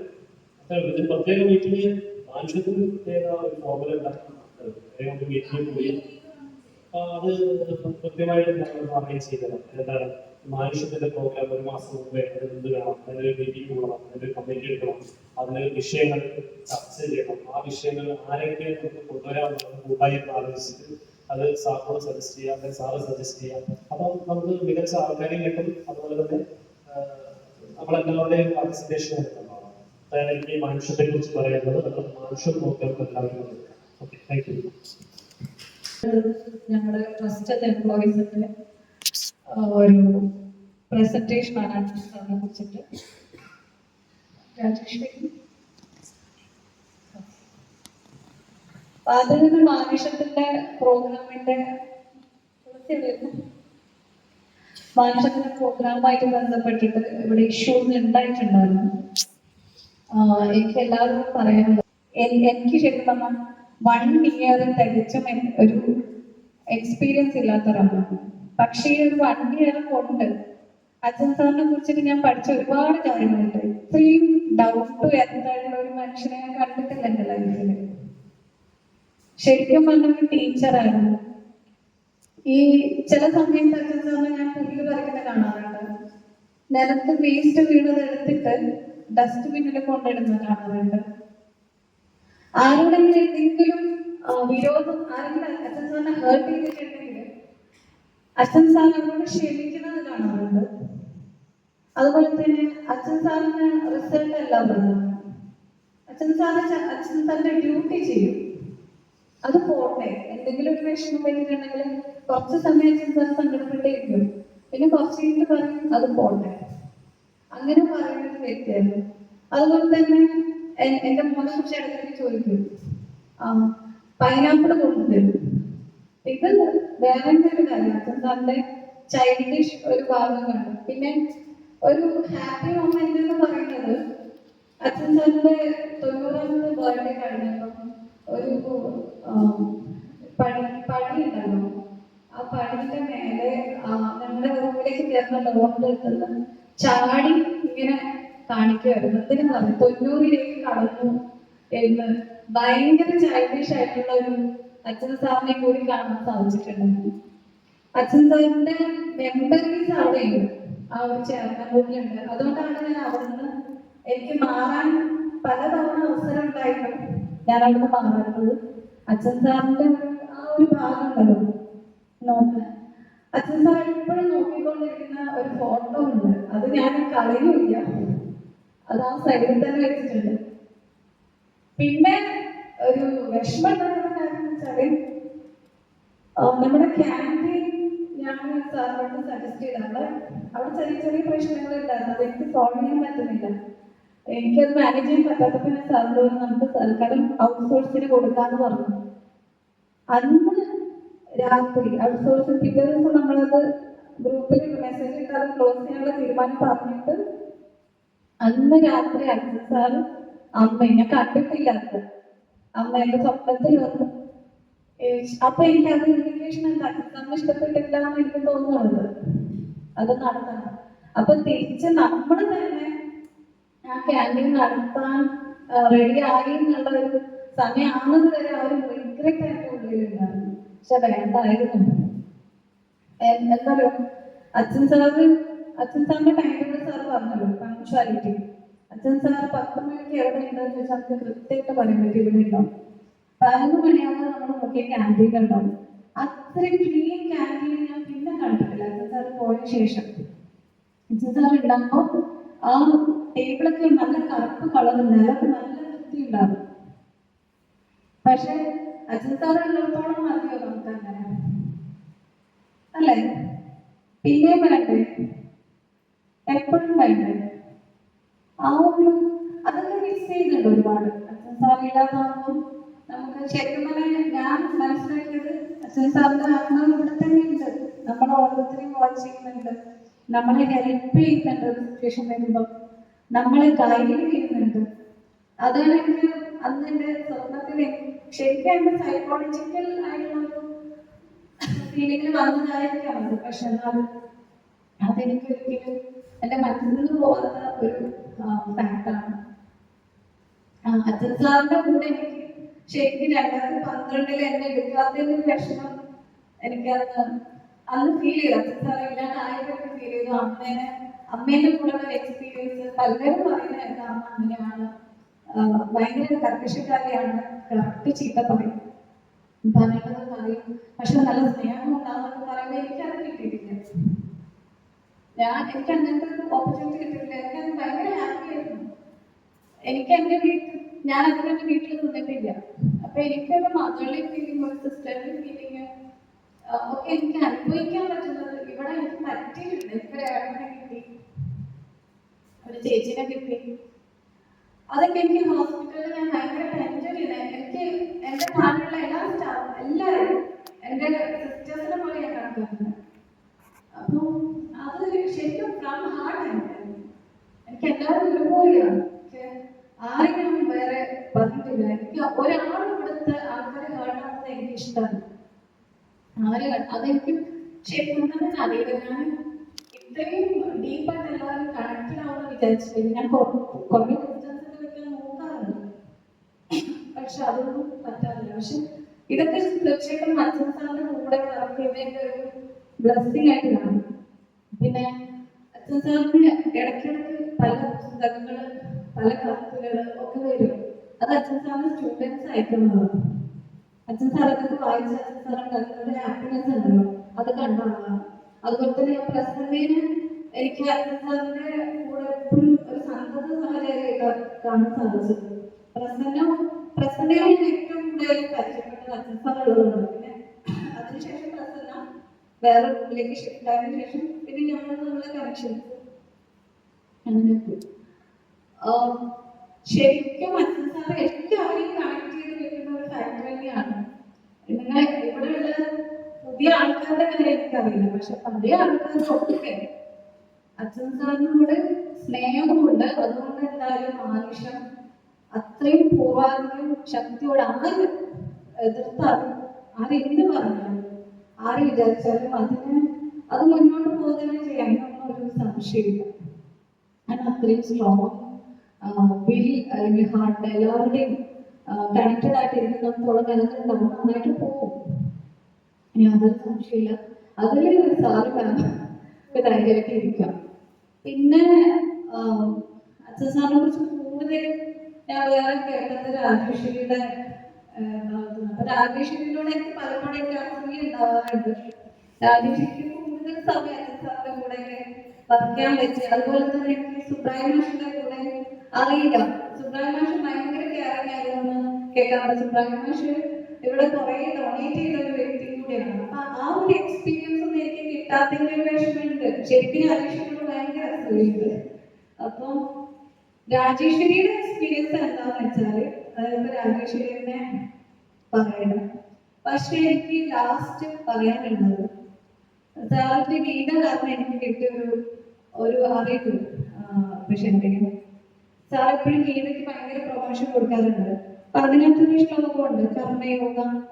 ശരിക്കും പറഞ്ഞാൽ അച്ഛൻ സാറിനെ നമുക്ക് ഡിഫൈൻ ചെയ്യുന്നത് കർമ്മയോഗിയായിട്ട് തന്നെയാണ്. അച്ഛൻ സാറിന് തന്റെ കർമ്മം ചെയ്യുക എന്നുള്ളതാണ് അച്ഛൻ സാറിന്റെ ഏറ്റവും വലിയ എന്താണ് അജണ്ട, ലൈഫിലുള്ള അജണ്ട. അത് അച്ഛൻ സാർ നടപ്പിലാക്കിയിട്ടുണ്ട്. അച്ഛൻ സാർ റിസൾട്ടിനെ കുറിച്ചിട്ട് ബോധേടുകയല്ലായിരുന്നു.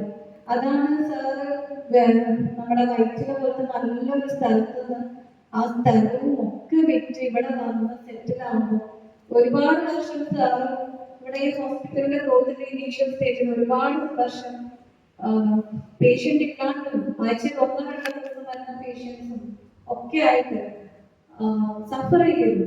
പക്ഷെ വേറെ ആരെങ്കിലും ആയിരുന്നെങ്കിൽ ആ ഒരു ഉദ്യമം വിട്ടുപോകണം. പക്ഷെ ഈ പറഞ്ഞ എല്ലാവരുടെയും ക്ഷമയും പിന്നെ ആ ഒരു കമ്മിറ്റ്മെന്റുമാണ് ഹോസ്പിറ്റലിൽ 25ാം വർഷത്തിലേക്ക് റൺ ചെയ്യുന്നത്. അപ്പൊ തീർച്ചയായും വളരെ വലിയൊരു ഇൻസ്പിറേഷൻ ആണ്. എന്നെ മോട്ടിവേറ്റ് ചെയ്യാൻ അച്ഛൻ സാറിന്റെയും സുനിൽ സാറിന്റെയും ഒക്കെ ഈ ഒരു ഇനീഷ്യൽ ഡേയ്സ് ഞാൻ ഓർക്കാറുണ്ട്. അപ്പോൾ ഞാൻ ഡിമോട്ടിവേറ്റഡ് ആവുന്നു. ഇത്രയും ക്ഷമിച്ച് ഇവിടെ വന്നില്ലേ ഞാൻ ആലോചിക്കാറുണ്ട്. അപ്പം അത് തീർച്ചയായിട്ടും അച്ഛൻ സാറിന്റെ തന്നെ ഒരു എന്താ പറയുക ബ്ലെസ്സിങ്സിൽ സംഭവിച്ചതാണെന്നുള്ളത് ശരിക്കും മനസ്സിലാക്കാം. അപ്പൊ ഞാൻ രാജേശ്വരിയെ ക്ഷണിച്ചുള്ളതാണ്.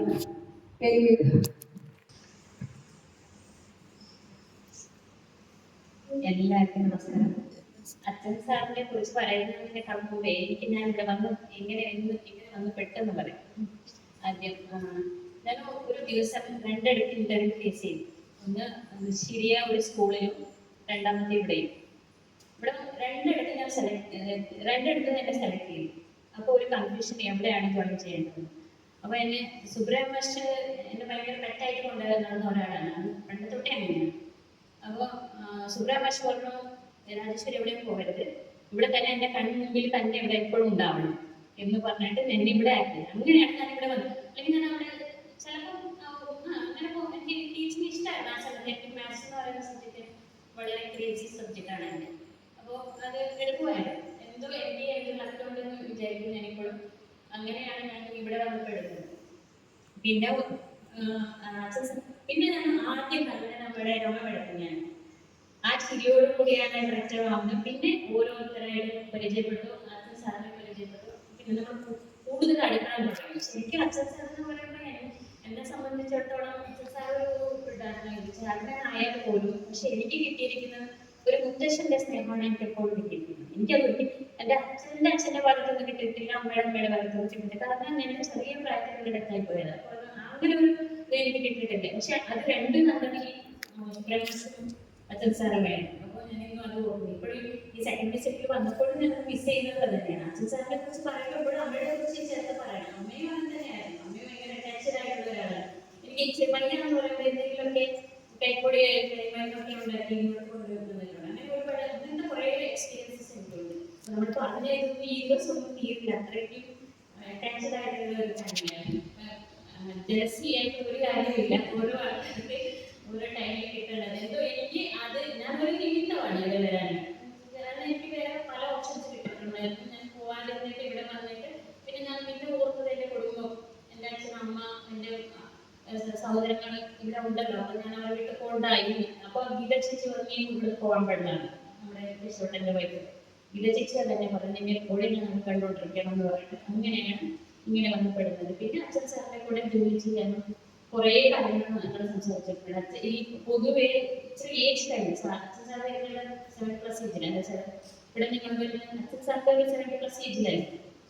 അതെ, ആ ഏജിലാണ് വരുന്നത്. അപ്പോൾ ഈ പ്രായമായിട്ടുള്ളവർ സംസാരിക്കുന്നത്, അവർ പറയുന്ന കഥകളും അവരുടെ എക്സ്പീരിയൻസ് ഒന്നും കേൾക്കാൻ ഒരുപാട് ആൾക്കാർ തയ്യാറാവില്ല. പക്ഷെ എനിക്കത് ഭയങ്കര ഇൻട്രസ്റ്റ് ആയിരുന്നു. അപ്പോൾ ഞാൻ കൂടുതൽ ഒത്തിരി ഫ്രീ കിട്ടിയത് അച്ഛൻ സാറിൻ്റെ ഞാൻ അച്ഛൻ സാറിൻ്റെ അടുത്ത് പോയി എപ്പോഴും തന്നെ കൈ പിടിച്ചിട്ടാണ് ഈ രണ്ടുപേരും സംസാരിച്ചിട്ടുള്ളത്. അച്ഛൻ സാറും സുബ്രഹ്മണ്യം 1 മണിക്കൂറൊക്കെ ഇങ്ങനെ കൈ പിടിച്ചിട്ടാണ് സംസാരിച്ചിട്ടുള്ളത്. അങ്ങനെ ഒരു എക്സ്പീരിയൻസ് എനിക്കുണ്ട്. പിന്നെ മുണ്ടൂക്കി കെട്ടിപ്പിടിച്ച് എന്ന് പറഞ്ഞാൽ പട്ടിണി കിടന്ന കാലം, അങ്ങനത്തെ കുറേ സ്റ്റോറീസ് എൻ്റെ അടുത്ത് പറഞ്ഞിട്ടുണ്ട് കേട്ടോ. അങ്ങനെയൊക്കെ കുറേ നല്ല നല്ല മെമ്മറീസ് ആണ് അച്ഛൻ്റെ. പിന്നെ ഈ സത്യം പറഞ്ഞാൽ നമ്മൾ വേറെ എവിടേക്ക് പോയാൽ ചാർമേനെന്നൊക്കെ പറയുമ്പോൾ നമ്മളെപ്പോഴും ഒരു പേടി ഉണ്ടാവും. എനിക്ക് അങ്ങനെ ഒരു പേടിയേ ഇല്ലായിരുന്നു പറയാൻ. ഒരു പേടിയില്ല, എന്ത് വേണമെങ്കിലും പറയാം. തെറ്റാണെങ്കിൽ നമുക്ക് ഓപ്പൺ ആയിട്ട് പറയാം, ശരിയാണെങ്കിൽ അത് പറയാം. എല്ലാം ഒരേ രീതിയിൽ അക്സെപ്റ്റ് ചെയ്യുന്ന ഒരു നേച്ചറായിരുന്നു സാറിന്. പിന്നെ നമുക്ക് എന്തെങ്കിലും ബുദ്ധിമുട്ട് വരുമ്പോൾ അപ്പോഴും നമ്മളെ ചേർത്ത് പിടിക്കും. അതാണ് നമ്മൾ ഏറ്റവും കൂടുതൽ നേട്ടം. കാരണം ഒരിക്കലും ഒരാൾ നമ്മുടെ ഒരു നെഗറ്റീവ് സൈഡിൽ പിന്നെ നമ്മുടെ സൈഡിൽ നിന്നും മാറുന്നില്ല. ആ ഏത് പരിസരത്തിൽ തന്നെ ഒരു മനുഷ്യനെ കാണില്ല. നമുക്ക് എന്തെങ്കിലും പ്രോബ്ലംസ് വരുന്നു അതുവരെ നമ്മുടെ കൂടെ ഉണ്ട്. പക്ഷെ സാറിന് അങ്ങനെ അല്ലായിരുന്നു. സാറിനിപ്പോ എനിക്ക് ഞാനിവിടെ ഒരു എംപ്ലോയി ആയിട്ടാണ് വന്നത്.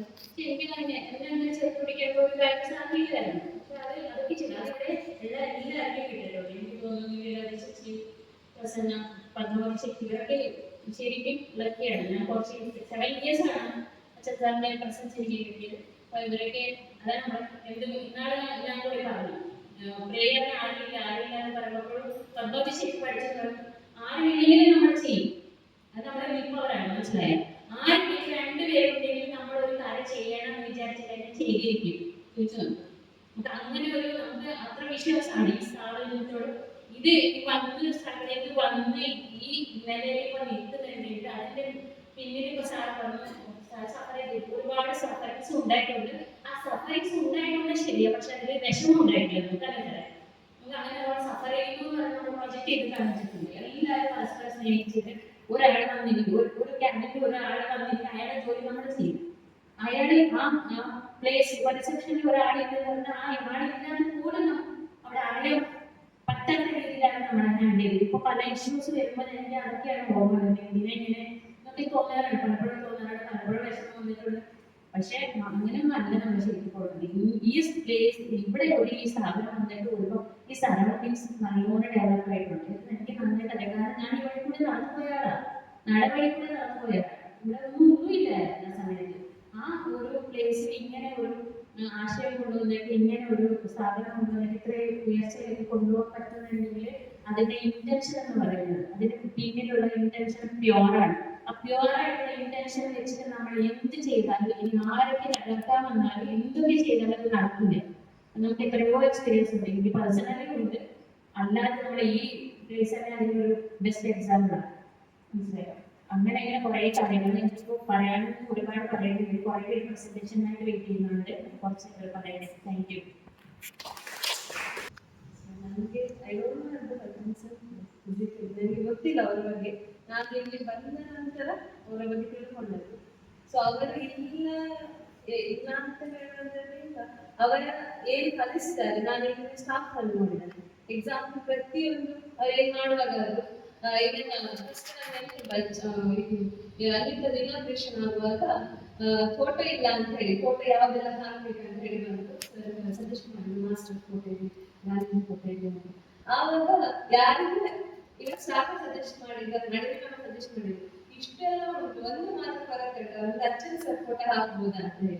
ನಿಜವಾಗಿ ಅವರು ಏನು ಅಂತ ಹೇಳಿ, ಈಗ ಎಕ್ಸಾಂಪಲ್ ನಾವು ನಮ್ಮ ಪೇರೆಂಟ್ಸ್ ಇಂದ ನಮ್ಮನ್ನು ನೋಡಿದ್ರೆ ಗೊತ್ತಾಗ್ತದೆ ನಾವು ಅವ್ರ ಏನು ವ್ಯಕ್ತಿತ್ವ. ಹಾಗೆ ಇಲ್ಲಿನ ಸ್ಟಾಫ್ ನೋಡಿ ಅವರು ಹೇಗೆ ಇರ್ಬೋದು. ಎಕ್ಸಾಂಪಲ್ ಸರ್ ಅನ್ನ ನೋಡಿ ನಾನು ತಿಳ್ಕೊಂಡಿದ್ದೇನೆ, ಓಕೆ ಈ ತರ ಇರ್ಬೋದು. ಈಗ ನಾನು ಹೇಳ್ತಾರೆ ಕ್ಷಮಿಸುವ ಮನೋಭಾವ ಇತ್ತು ಅಂತ ಹೇಳಿ. ಸೊ ಇಲ್ಲಿ ಪ್ರತಿಯೊಬ್ಬರಲ್ಲಿ ಅವರು ಕಾಣ್ತಾ ಇದ್ದಾರೆ. ಎಷ್ಟೋ ವರ್ಷದಲ್ಲಿ, ಈಗ ಎಕ್ಸಾಂಪಲ್ ನೀಲವತಿ ನಾನು 25 ವರ್ಷ ಹಿಂದಿನಿಂದ ವರ್ಕ್ ಮಾಡ್ತಾ ಬಂದವರು. ಒಂದು ಇನ್ಸ್ಟಿಟ್ಯೂಷನ್ ಅಲ್ಲಿ ಅಷ್ಟು ವರ್ಷ ವರ್ಕ್ ಮಾಡ್ಬೇಕಾದ್ರೆ ಆ ಇನ್ಸ್ಟಿಟ್ಯೂಷನ್ ಅಂತ ಹೇಳೋದು ಎಷ್ಟು ಸೇಫ್ ಅಂತ ಹೇಳಿ ಅಲ್ವಾ. ಸೊ ನಾನು ಇಲ್ಲಿಗೆ ಫಸ್ಟ್ ಬಂದಾಗ ನನಗೆ ಅವರ ಬಗ್ಗೆ ಅಷ್ಟೇನು ಗೊತ್ತಿರಲಿಲ್ಲ. ಇಲ್ಲಿಗೆ ಬಂದು ನಾನು ಅವರ ಬಗ್ಗೆ ತಿಳ್ಕೊಂಡದ್ದು. ಸೊ ಎಲ್ಲರ ಬಾಯಲ್ಲಿ ಬರುವಂಥದ್ದು. ಎಕ್ಸಾಂಪಲ್ ನಾವು ಯೂಶ್ವಲಿ ಅಚ್ಚ ಅಂತ ಹೇಳಿದ್ರೆ ಮಲಯಾಳಂ, ನಾವು ಕನ್ನಡದಲ್ಲಿ ಅಪ್ಪ ಅಂತ ಹೇಳ್ತೀವಿ. ಯೂಶ್ವಲಿ ನಾವು ಯಾರನ್ನು ಹಾಗೆ ಕರೀತೀವಿ. ಸೊ ಒಂದು ಪರ್ಸನ್ ಹಾಗೆ ಅಪ್ಪ ಅಮ್ಮ ಅಂತ ಕರಿಬೇಕಿದ್ರೆ, ಸೊ ನಾವು ಅವರಿಗೆ ಅಷ್ಟು ಸ್ಥಾನ ಕೊಡ್ಬೇಕಿದ್ರೆ ನಮ್ಮ ಲೈಫ್ ಅಲ್ಲಿ ಅವ್ರು ಎಷ್ಟು ಇಂಪಾರ್ಟೆಂಟ್ ಅಂತ ಗೊತ್ತಾಗ್ತದೆ. ಯೂಶ್ವಲಿ ನಾನು ಯಾರನ್ನು ಇಲ್ಲಿ ನೋಡ್ಲಿಲ್ಲ, ಅವ್ರ ಹೆಸರು ಹಿಡಿದುಕೊಳ್ಳಿಕ್ಕೆ ನಾನು ಇನ್ನೂ ನೋಡ್ಲಿಲ್ಲ ಯಾರು ಸರ್. ಈಗ ಎಕ್ಸಾಂಪಲ್ ನಾವು ಹೋಗಿ ಮಾತನಾಡಿಸಿದ್ರೆ ಅವ್ರು ಹೇಳೋದೇ ಅಚ್ಚ ಮತ್ತೆ ಅಮ್ಮ ಅಂತ ಹೇಳಿ, ಅವರ ಹೆಸರೇ ಯಾರು ಯೂಸೇ ಮಾಡುವುದಿಲ್ಲ. ಸೊ ಹಾಗಾಗಿ ಯೂಶ್ವಲಿ ನಾವು ಮನೆಯಲ್ಲಿ ಯಾರ ಹೆಸರನ್ನು ಯೂಸ್ ಮಾಡುವುದಿಲ್ಲ, ಅಪ್ಪ ಅಮ್ಮ ಅಂತಲ್ಲ. ಸೊ ಯೂಶ್ವಲಿ ನಾನು ಇಲ್ಲಿ ನೋಡಿರುವಂಥದ್ದು ಎಲ್ಲ ಸ್ಟಾಫ್ ನಲ್ಲಿ ಒಂದೊಂದು ಬಿಹೇವಿಯರ್ ಆಗಿರ್ಬೋದು, ಅಥವಾ ಅವ್ರು ಮಾಡೋ ಕೆಲಸ ಆಗಿರ್ಬೋದು. ಇವಾಗ ಹುಲ್ಲು ತೆಗೆಯುವಾಗ ಸಹ ಹೇಳ್ತಾ ಇದ್ರು, ಅವರಿದ್ರೆ ಒಂದು ಸ್ವಲ್ಪ ಹುಲ್ಲು ಇರ್ತಾ ಇರಲಿಲ್ಲ, ನಡೆಯುವ ದಾರಿಯಲ್ಲಿ ಅಷ್ಟು ನೀಟಾಗಿ ಇರ್ತಿತ್ತು ಅಂತ ಹೇಳಿ. ಸೊ ಈ ತರ ನಾವು ಒಬ್ಬರ ವ್ಯಕ್ತಿಯ ನೆನಪು ಮಾಡ್ಬೇಕಿದ್ರೆ ನಾವು ಹೋಗಲೇ ಹಾಗೆ ಸರಿ ಅವರು ಒಂದು ವ್ಯಕ್ತಿ ನಮ್ಮ ಮನಸ್ಸಿನಲ್ಲಿ ಬೇಕಿದ್ರೆ ಸೊ ನಾವು ಅವರಿಗೆ ಏನು ಅಷ್ಟೊಂದು ಇಂಪ್ಯಾಕ್ಟ್ ಮಾಡಿರ್ಬೇಕು ಆ ವ್ಯಕ್ತಿ ನಮಗೆ ಕರೆಕ್ಟ್ ನಾವು ಇನ್ಸ್ಪಿರೇಷನ್ ಆಗಿರೋದು ನೋಡ್ಬೇಕಿದೆ.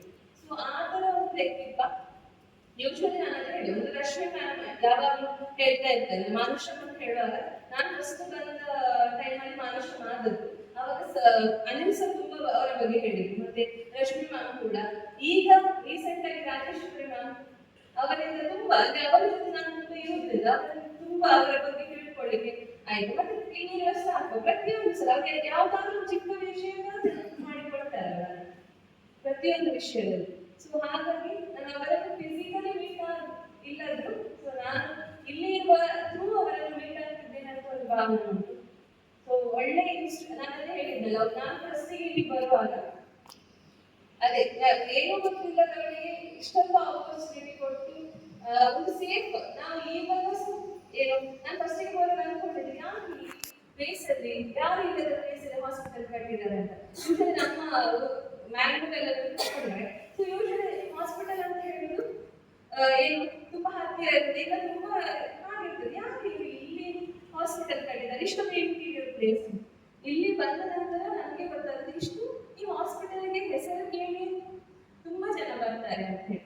ಸೊ ಏನಂತ ಹೇಳಿದ್ರೆ ಅಷ್ಟೊಂದು ಈಗ ಬೇರೆ ಹಾಸ್ಪಿಟಲ್ ಕಂಪೇರ್ ಮಾಡಿದ್ರೆ ಈ ಹಾಸ್ಪಿಟಲ್ ಅಂತ ತುಂಬಾ ಅವ್ರು ಮ್ಯಾಮ್ ಹೇಳಿದಾಗ 70 ವರ್ಷದಲ್ಲಿ ಬಂದು ವಿತೌಟ್ ಎನಿ ಎಕ್ಸ್ಪೆಕ್ಟೇಷನ್ ಒಂದು ಹಾಸ್ಪಿಟಲ್ ಕಟ್ಟಬೇಕಾದ್ರೆ ತುಂಬಾ ಒಂದು ಅವರಿಗೆ ಎಷ್ಟು ಆ ಏಜ್ ಅಲ್ಲಿ ಒಂದು no expect without any expectation ಏನಾದ್ರೂ ಬಿಸ್ನೆಸ್ ಮಾಡ್ಲಿಕ್ಕಿದ್ರೆ ಏನಾದ್ರೂ ಒಂದು ಎಕ್ಸ್ಪೆಕ್ಟೇಷನ್ ಇರ್ತದಲ್ಲ. ಸೊ ವಿತೌಟ್ ಎನಿ ಎಕ್ಸ್ಪೆಕ್ಟೇಷನ್ ಇಲ್ಲಿ ಇರುವಾಗ ಎಸ್ಪೆಷಲಿ ಕಾಸರಗೋಡು ಅಂತ ಹೇಳಿದ್ರೆ ಆಚೆ ಕರ್ನಾಟಕಕ್ಕೂ ಬೇಡಾದಂತ ಈಚೆ ಕೇರಳಕ್ಕೂ ಬೇಡಾದಂತ ಒಂದು ಡಿಸ್ಟ್ರಿಕ್ಟ್ ಅಲ್ವಾ. ಆಚೆ ಕರ್ನಾಟಕದಿಂದ ಏನು ಸಿಗ್ತಿರ್ಲಿಲ್ಲ ಫೆಸಿಲಿಟಿ, ಕೇರಳದಿಂದ ಏನು ಸಿಗ್ತಿಲ್ಲ ಅಂತ ಒಂದು ಪ್ಲೇಸ್ ಅಲ್ಲಿ ಬಂದು ಎಸ್ಪೆಷಲಿ ನಾನು ಅಲ್ಲಿಂದ ಕ್ಲೀನ್ ಮಾಡುವಾಗ ನನಗೆ ಸಿಕ್ಕಿದ್ದು ಪದ್ಮಾವತಿ ಮ್ಯಾಮ್ ನೋಟ್ ಬುಕ್ ಸಿಕ್ಕಿದ್ದು ಅಂದ್ರೆ ಕಲಿಸಿ ಅವರಿಗೆ ಕಲಿಸಿ ನಾವು ಬರೆಯುವಂಥದ್ದು ಎಲ್ಲರಿಗೂ ಸಿಗುದಿಲ್ಲ.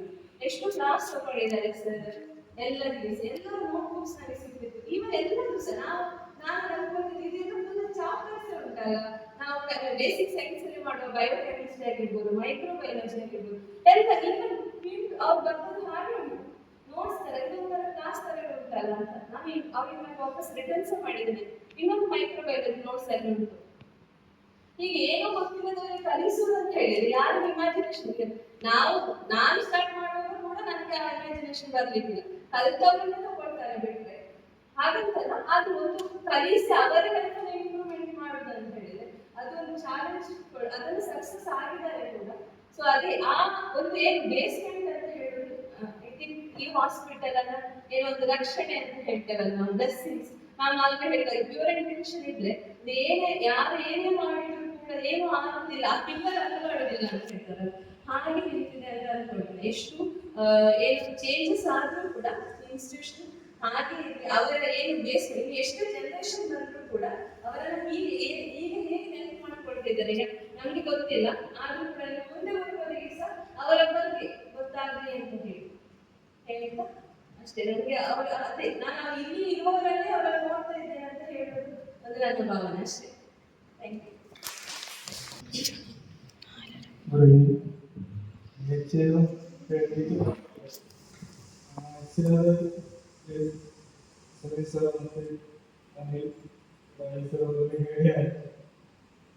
ನೆನಪಿರುವ ಕೆಲವೊಂದು ವಿಷಯಗಳು ನಾನು ನನ್ನ ಮನಸ್ಸಿಗೆ ಇದಾದಂಥ ವಿಷಯಗಳನ್ನು ನಾನು ಬೇಕಾದ್ರೆ ಸ್ವಲ್ಪ ಹೇಳಿಬಿಡ್ತೇನೆ. ನೆನಪಿರುವುದು ಅದು ಹೆಚ್ಚಿಗೆ ಗೊತ್ತಿಲ್ಲ. ಒಬ್ಬರು ಸಾಮಾನ್ಯ ವ್ಯಕ್ತಿ ಸರಳ ಮತ್ತು ಸಾಮಾನ್ಯ ವ್ಯಕ್ತಿಯಾಗಿದ್ದರು. ಜೊತೆಗೆ ಪುಸ್ತಕ ಪ್ರಿಯರಾಗಿದ್ದರು. ಅದೇ ರೀತಿ ಗಾಂಧಿ ತತ್ವವನ್ನು ಅನುಸರಿಸುವ ವ್ಯಕ್ತಿಯಾಗಿದ್ದರು.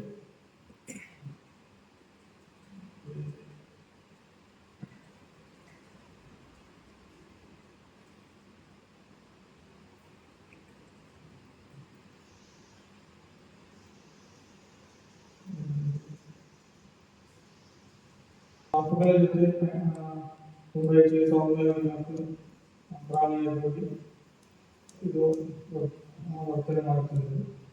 ಮತ್ತು ಸಿಗೋಲ್ಲ. ಮೊದಲಿಗೆ ಜಾಯಿನ್ ಆಗಿ ನಾನು ಫಸ್ಟಿಗೆ ಬಂದದ್ದು ಈಗ ಟ್ರಸ್ಟ್ ಉಂಟು ಅಲ್ಲಿ OP ಎಲ್ಲ ಮತ್ತೆ ಅಲ್ಲಿಂದ ಅಲ್ಲಿ ಸ್ವಲ್ಪ ದಿವಸ ಅಲ್ಲಿ ವರ್ಕ್ ಮಾಡಿದೆ. ಮತ್ತೆ ಅಲ್ಲಿಂದ ಶಿಫ್ಟ್ ಆದದ್ದು ಕೆಳಗೆ ಥಿಯೇಟರ್, ಈಗ ಥಿಯೇಟರ್ ಅಲ್ಲಿ OT OP ಎಲ್ಲ ಪ್ರೊಸೀಜರ್ ಅಲ್ಲಿ ಮಾಡಿದ್ವಿ. ರಿಪ್ರೆಷನ್ ಮತ್ತೆ ಫಾರ್ಮಸಿ ಲ್ಯಾಬ್ ಎಲ್ಲ. ಆ ಟೈಮಲ್ಲಿ ಲ್ಯಾಬ್ಗೆ ಯಾರು ಜನ ಇರ್ಲಿಲ್ಲ, ನಾನೇ ಟೆಸ್ಟ್ ಮಾಡಿದ್ದೆ. ಟೆಸ್ಟ್ ಮಾತ್ರ ಮಾಡಿದೆ. ಅಂದ್ರೆ ಮತ್ತೆ ಶೀಲಕ್ಕೆ ಬಂದು ಜಾಯಿನ್ ಆದ್ರು ಲ್ಯಾಬ್ಗೆ. ಮತ್ತೆ ಈ ಫಸ್ಟಿಗೆ OP ನಮ್ಮ ಟ್ರಸ್ಟ್ ಅಲ್ಲಿ ಇರುವಾಗ ಅಲ್ಲಿ ಕ್ಲಿನಿಕ್ ಕೂಡ ಯಾರು ಇರಲಿಲ್ಲ. ಅವತ್ತು ನಾವೇ ಎಲ್ಲ ಕೆಲಸ ಮಾಡ್ತಿದ್ದೆವು. ಒರೆಸೋದು, ಗುಡಿಸೋದು, ಟಾಯ್ಲೆಟ್ ವಾಶ್ ಮಾಡೋದೆಲ್ಲ ನಾವು ಮಾಡ್ತಿದ್ದೆವು. ಫಸ್ಟಿಗೆ ಅಜ್ಜಿ ಸರ್ ಮನೆಯಲ್ಲಿ ಹೇಳಿದೆ, ನಿನಗೆ ಇಷ್ಟು ಸಂಬಳ ಇದೆ ಫಸ್ಟಿಗೆ, ನಿನಗೆ ಇಷ್ಟ ಆದ್ರೆ ಈ ಕೆಲಸಕ್ಕೆ ಸೇರಿ. ಆಗ ನಾನು ಹೇಳಿದೆ ತೊಂದರೆ ಇಲ್ಲ ಸರ್, ನಾನು ವರ್ಕ್ ಮಾಡುವಂತೆ. ಅದರ ನಂತರ ಕೆಳಗೆ OTಯಲ್ಲಿ ಎಲ್ಲ ಕೆಲಸವನ್ನು ಕಲ್ತುಕೊಂಡೆ. ಮತ್ತೆ ರಿಪ್ರೆಷನ್ ಕೂಡ ಆಗಿ ನಾವು ಕಲ್ತು ಬಂದದಲ್ಲ, ಇಲ್ಲಿ ನೋಡೇ ಕಲ್ತದ್ದು. ಮತ್ತೆ ಸರ್ ಕೂಡ ಸ್ವಲ್ಪ ಕಲಿಸಿದ್ದಾರೆ. ನಾನು ಬಂದ ಟೈಮಲ್ಲಿ ರಾಜೇಶನ್ ಇದ್ರು, ಮತ್ತೆ ಲೀಲಾವತಿ ಅಕ್ಕ, ಮತ್ತೆ ಸವಿತಕ್ಕ ಅಂತ ಇದ್ರು, ಮತ್ತೆ ಶ್ರೀನಿವಾಸ್, ಅವರಷ್ಟು ಜನ ಇದ್ರು. ಮತ್ತೆ ವಾಚ್ಮನ್ಗೆ ಕೂಡ ಯಾರು ಇರಲಿಲ್ಲ. ಆಮೇಲೆ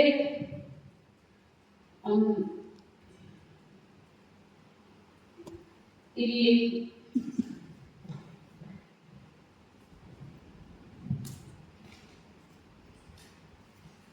ಕಲ್ತಿದ್ದು. ಅದರಿಗೆ ಮೇಡಮ್ ಅಸಿಸ್ಟ್ ಮಾಡ್ತಿದ್ರು. ಮೇಡಮ್ ಹತ್ರ ನಮಗೆ ಹೇಳಿಕೊಟ್ರು. ಮತ್ತೆ ರಜಸ್ಸರ್ ಬಂದ ನಂತರ ನಾವೆಲ್ಲ ಅಸಿಸ್ಟ್ ಮಾಡಲಿಕ್ಕೆ ಕಲ್ತೆವು. ಅದರ ನಂತರ ಪೇಷಂಟ್ಗಳು ಕಡಿಮೆ ಇದ್ರು. ಪೇಷಂಟ್ ಕಡಿಮೆ ಇರುವಾಗ ನಾವು ಕ್ಯಾಂಟೀನಲ್ಲಿ ಕೂಡ ವರ್ಕ್ ಮಾಡ್ತಿದ್ದೆ. ಕ್ಯಾಂಟೀನಲ್ಲಿ ಮಾತ್ರ ಅಲ್ಲ, OP ಕುಂತಕೋಟೆಯ ಗಿಡಗಳಿಗೆ ನೀರಾಗುವುದು, ಮತ್ತೆ ಇಲ್ಲಿ ಬಾವಿಯ ಕೆಲಸಕ್ಕೆ ಕೂಡ ಜನ ಇದ್ರು, ಅವರಿಗೂ ಕೂಡ ಅಡಿಗೆ ಮಾಡಿಕೊಡುದು ನಾವೇ. OP ಕಡಿಮೆ ಇರುವಾಗ ಕ್ಯಾಂಟೀನ್ಗೆ ಹೋಗುದು, ಅಲ್ಲಿ ಕೆಲಸ ಮಾಡಿ OPಗೆ ಬರ್ತಿದ್ರು. ಮತ್ತೆ ಒಂದು ವಾಚ್ಮನ್ ಅಂತ ಇದ್ರು, ಶಂಕರಣ್ಣ ಅಂತ. ಅವರು ಇಲ್ಲಿಗೆ ಪೇಷಂಟ್ ಆಗಿ ಬಂದರು. ಅವರು ಪೇಷಂಟ್ ಆಗಿ ಬಂದು 1 ತಿಂಗಳವರೆಗೆ ಇಲ್ಲಿ ಇದ್ರು. ಅವರಿಗೆ ಕಣ್ಣಿಗೆ ಅಂತ ತೊಂದರೆ ಆಗಿ 1 ತಿಂಗಳವರೆಗೆ ಅಡ್ಮಿಟ್ ಆಗಿದ್ರು. ಆಗ ಅವರೆಲ್ಲ ಕೇಳಿದ್ರು, ಇದು ನನಗೆ ಇಲ್ಲಿ ಎಂತಾದ್ರೂ ಕೆಲಸ ಸಿಗಬಹುದಾ ಎಂದು. ಆಗ ಮತ್ತೆ ನಾನು ಸರ್ ಹೇಳಿದೆ, ಹೀಗೆ ಅವರು ಕೇಳ್ತಿದ್ದಾರೆ ಅಂತ. ಆಗ ಸರ್ ಹೇಳಿದ್ರು, ಇದು ಅವರಿಗೆ ಇಷ್ಟ ಇರುವ ಕೆಲಸ ಯಾವುದಾದ್ರೂ ಮಾಡಲಿ ಅಂತೀನಿ. ಅದರ ನಂತರ ಅವರು ಇಲ್ಲಿ ವಾಚ್ಮನ್ ಆಗಿ ಕೆಲಸಕ್ಕೆ ಸೇರಿಕೊಂಡ್ರು.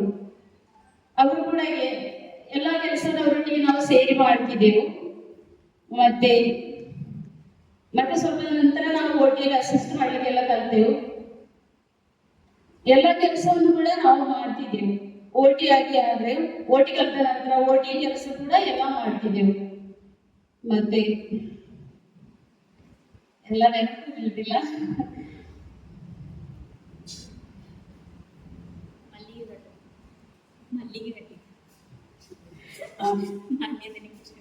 ಮತ್ತೆ ಮಾನ್ಯದಲ್ಲಿ ಮಲ್ಲಿಗೆ ಕೃಷಿ ಮಾಡಿದ್ರು.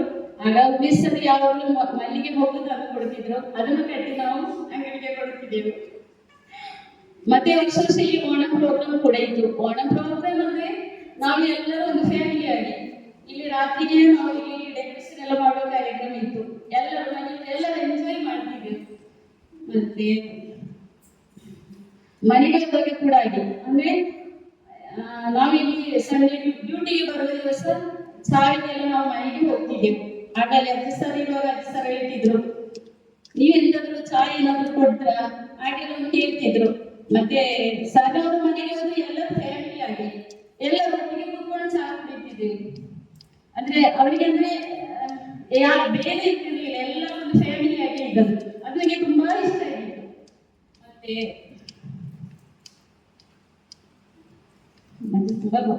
ಮತ್ತೆ ಸ್ವಲ್ಪ ಮತ್ತೆ ಎಲ್ಲರೂ ಒಟ್ಟಿಗೆ ಕೆಲಸ ಮಾಡ್ತಿದ್ರು, ಎಲ್ಲರೂ ಹ್ಯಾಪಿ ಆಗಿದ್ರು. ಏನಾದ್ರೂ ತೊಂದರೆ ಇದ್ರೆ ಸ್ವಲ್ಪ ಏನಾದ್ರೂ ಮಿಸ್ಟೇಕ್ ಬಂದ್ರೂ ಕೂಡ ಅದು ತೊಂದರೆ ಇಲ್ಲ, ನಮ್ಮಿಂದಾಗಿ ಆಗುವಂತೇಳಿ ಮನಸ್ಸಲ್ಲಿ ನೆನೆಸ್ತಾ ಸುಮ್ಮನೆ ಇರ್ತಿದ್ರು. ಮತ್ತೆ ತುಂಬಾ ನನಗೆ ನಂಬು ಬರುವುದಿಲ್ಲ.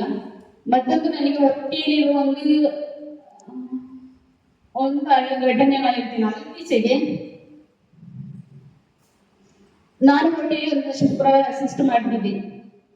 ಆಗ ಆ ದಿವಸ ನನ್ನ ಮಾವ ತೀರ್ಕೊಂಡಿದ್ರು. ಅದೇ ಮನೆಯಲ್ಲಿ ಬೋರ್ಡ್ ಮಾಡಿದ್ರಂತೆ.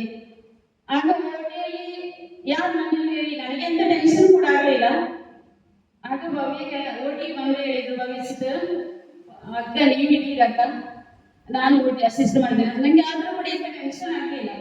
ಯಾಕೆಂದ್ರೆ ಏನಂತ ವಿಷಯ ಗೊತ್ತಿರಲಿಲ್ಲ ನನಗೆ. ಆಗ ನಾನು ಓಟಿ ನಿಲ್ತೆ. ಆದ್ರೂ ಪ್ರತಿಭಾ ಸಿಸ್ಟರ್ ಹೇಳಿದ್ರು, ನಿಮ್ಮ ಮನೆಯಲ್ಲಿ ಯಾರಿಗೂ ಹುಷಾರಿರ್ಲಿಲ್ಲ ಹಾಗೆ ಹೇಳಿದ್ರು. ಆಗ ನಾನು ಹೇಳಿದ್ದೆ, ತೊಂದರೆ ಇಲ್ಲ, ನಮ್ಮ ಮನೆಯಲ್ಲೆಲ್ಲ ಹುಷಾರಿದ್ದಾರೆ ಅಂತ ಹೇಳಿ. ಇದೆಲ್ಲ ನಡೆದಿರುವ ಘಟನೆ ಮಾತ್ರ. ಮತ್ತೆ ನಾನು ಹೊರಗೆ ಬಂದಾಗ ಕೇಳುದು, ನನ್ನ ಮಾವ ಡೆತ್ ಆಗಿದ್ರು ಅವತ್ತು. ಆದ್ರೂ ಕೂಡ ನಾನೇನು ಟೆನ್ಷನ್ ಮಾಡಿಕೊಳ್ಳಿಲ್ಲ. ಅಂದ್ರೆ ಎಲ್ಲ ಓಟಿ ಸ್ಟಾಫ್ಗಳು ಅದನ್ನು ಒಳ್ಳೆ ಮ್ಯಾನೇಜ್ ಮಾಡಿದ್ದಾರೆ. ಅದು ನನಗೆ ತುಂಬಾ ಇಷ್ಟ ಆಯಿತು. ಮತ್ತೆಲ್ಲ ಓಟಿ ಸ್ಟಾಫ್ನವರಿಗೆ ತುಂಬಾ ಧನ್ಯವಾದಗಳು. ಥ್ಯಾಂಕ್ಸ್.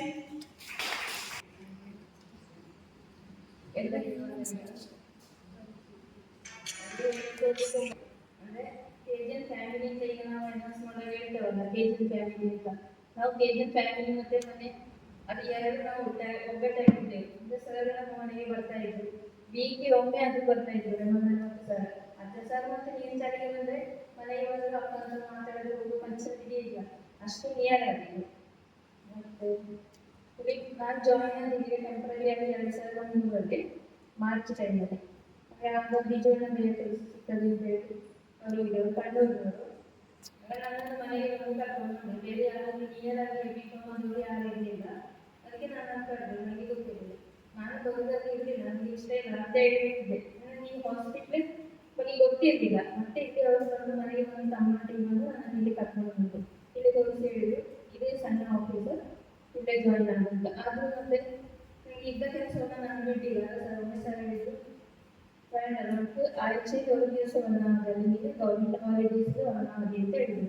ಹಾಗೆ ನಮ್ಮಲ್ಲಿ ಅದಷ್ಟೇ ಇದ್ದದ್ದು. ಹಾಗೆ ಅಕೌಂಟ್ ಸ್ವಲ್ಪ ಕಡಿಮೆ, ಅಂದರೆ OP ಕಡಿಮೆ. ಕನ್ನಡದ ಸೇರಾದರೆ ಒಂದು ವಾರದಲ್ಲಿ 1-2, ಮತ್ತೆ OP ಇದ್ರೆ ಅಷ್ಟೇ 10-20 ಜಾಸ್ತಿ ಇಲ್ಲ.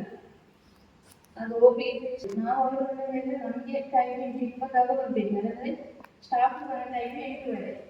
ನಾವಲ್ಲಿ ಇರ್ಬೇಕು 8:20ಕ್ಕೆ ನಾವಿರ್ಬೇಕು. ಯಾಕಂದ್ರೆ ನಾನು ಅಲ್ಲಿ ಬಂದು ನಿಂತು ನೋಡ್ಕೊಳ್ಬೇಕು ಯಾವ ಸ್ಟಾಫ್ ಸೈನ್ ಹಾಕಿದ್ದಾರೆ, ಯಾವ ಸ್ಟಾಫ್ ಸೈನ್ ಹಾಕಲಿಲ್ಲ ಅಂತ ಹೇಳಿ 10 ಸಲ ಹೇಳ್ಬೇಕು. ಇದಲ್ಲ ಪನಿಷ್ಮೆಂಟ್ ಅಲ್ಲ. ಸರ್ 10 ಸಲ ಬರುವಾಗ ಕರೆಕ್ಟ್ ಸರ್ ಬರ್ತಾ ಇದ್ದಾರೆ, ಬೆಳಿಗ್ಗೆ ಬಂದು ಒಂದು ಹೋಗುದು ಪುನಃ ಬರೋದು. ಆಗ ನಾನಲ್ಲಿ ನೋಡ್ಕೊಂಡಿದ್ದು ಸರ್ ಹೇಳ್ಬೇಕು, ಇಂಥ ಸ್ಟಾಫ್ ಬರಲಿಲ್ಲ ಸರ್ ಅಂತ ಹೇಳಿ. ನಾನು ನೋಟ್ ಮಾಡಿ ಇದು ಮಸ್ಟಲ್ಲಿ ನೋಟ್ ಮಾಡಿರ್ತೀನಿ, ಮಸ್ಟಲ್ಲಿ ನೋಟ್ ಮಾಡಿದ್ದು ಸರ್ ಹೇಳಿದ್ರು. ಅದೇ ಸರ್ ನಾನು ಹೇಳ್ಬೇಕು, ಇಂಥವ್ರು ಬರಲಿಲ್ಲ, ರೀಸನ್ ಇಲ್ಲ ಅಂತ ಹೇಳಿ ಹೇಳ್ಬೇಕು. ಈಗ ನನಗೆ ವಾಟ್ಸಪ್ ಇಲ್ಲ, ಮೊಬೈಲ್ ಕೆಲವರಿಗೆ ಇಲ್ಲ, ಲ್ಯಾಂಡ್ ಲೈನ್ ಇದ್ದದ್ದು ಅದು ಹೇಳಿರ್ತಾರೆ. ಮತ್ತೆ ಅವೆಲ್ಲ ನಂತರ ಅಂದರೆ ನಾವು ಹೆಚ್ಚಾಗಿ KGN ಫ್ಯಾಮಿಲಿ ಅಂತ ಹೇಳಿದ್ರೆ ನಮ್ಮ ಫ್ಯಾಮಿಲಿ ಒಗ್ಗಟ್ಟಾಗಿದೆ. ತಂದೆ ಕೂಡ ಇಲ್ಲಿ ಬರ್ತಾ ಇದ್ರು. ಅಂದರೆ ಅದೇ ಅಮ್ಮ ಮತ್ತು ಅದನ್ನ ಸರ್ ವಾರದಲ್ಲಿ 1 ಸಲ ಮನೆಗೆ ವಿಸಿಟ್ ಕೊಡೋದು ದಿನ ಇಲ್ಲ.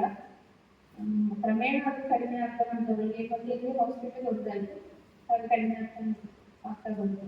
ಮತ್ತೆ ಇಲ್ಲಿ ಸ್ಟಾಫ್ನ ಮನೆಯಲ್ಲಿ ಏನಾದರೂ ಮದುವೆ ಫಂಕ್ಷನ್ ಅಂತ ಎಂಗೇಜ್ಮೆಂಟ್ ಯಾವುದೇ ಇರ್ತದೆ, ಅದಕ್ಕೆ ಕೂಡ ಒಂದು ಒಳ್ಳೆ ಮಜಾ ಇತ್ತು. ನಾವು ಟೂರ್ ಹೋದಾಗ ಅಂದರೆ ಮೊದಲೇ ನನಗೆ ಒಮ್ಮೆ ಸರ್ ಪ್ಲಾನ್ ಆಗ್ತಾ ಇದ್ರು, ನಾಳೆ ಮದುವೆ ಉಂಟು ಅಥವಾ ಎಂಗೇಜ್ಮೆಂಟ್ ಉಂಟು, ಯಾರೆಲ್ಲ ಹೋಗೋರು ಎಲ್ಲ ಕರೆಕ್ಟ್ ತಗೊಂಡು ಬನ್ನಿ ಅಂತ ಹೇಳ್ತಾ ಇದ್ರು. ಮೊದಲೇ ಫೋನ್ ಮಾಡ್ತಾ ಇದ್ರು ಇನ್ವಿಟೇಷನ್ ಸಿಕ್ಕಿದ ಮುಂದೆ. ಆಗ ನಾವು ಎಲ್ಲ ರೆಡಿ ಆಗ್ತಾ ಇದ್ವಿ. ಎಷ್ಟು OP ಇದ್ರು ಕೂಡ ಮಧ್ಯಾಹ್ನದ ಊಟಕ್ಕೆ ರೆಡಿ ಇದ್ದೀವಿ. ಅಂದರೆ ಬ್ಯಾಚ್ ಮಾಡ್ತಾ ಇದ್ರು ನಮಗೆ, ಇಷ್ಟು ಬ್ಯಾಚ್ ಹೋಗ್ಬೇಕು ಅಂತ ಹೇಳಿ. ಮೊದಲು ಹಾಸ್ಪಿಟಲ್ ಗಾಡಿ ಇರಲಿಲ್ಲ, ಸರ್ 800 ಗಾಡಿ ಇದ್ದದ್ದು. ಆಮೇಲೆ ಮತ್ತೆ ಒಂದು ಮಾರುತಿ ವ್ಯಾನ್ ತೆಗೆದು ಸೆಕೆಂಡ್ ಹ್ಯಾಂಡ್ ಮತ್ತೆ ಸ್ವಂತ ಗಾಡಿ ಅಲ್ಲ ಅಷ್ಟು ಮಾರ್ಕೆಟ್ ಮೊದಲು ಇರಲಿಲ್ಲ. ಅಂದರೆ ಇದು ಜಾಸ್ತಿ ಸೈಕಲ್ ರಾಜೇಶ್ ಸೈಕಲ್ ತೆಗೆದುಕೊಂಡಿದ್ದು ಅಲ್ಲಿ ಹೋಗಿ ಬರಲಿಕ್ಕೆ. ಅವರು ಸರ್ ಕರ್ಕೊಂಡು ಬರಲಿಕ್ಕೆ ಇಲ್ಲಿ ಕಾಸು ಹೋಗ್ತಾ ಇದ್ದಲ್ಲ, ನೈಟ್ ಎಲ್ಲ ನಡ್ಕೊಂಡು ಬರಲಿಕ್ಕೆ ಕಷ್ಟ ಆಗ್ತದೆ ಅಂತ ಸೈಕಲ್ ತೆಗೆದು ಹೋಗಿದ್ದು. ಆಮೇಲೆ ಸ್ಕೂಟರ್ ತೆಗೆದಿದ್ರು, ಸ್ಕೂಟರ್ ಇತ್ತು. ಮತ್ತೆ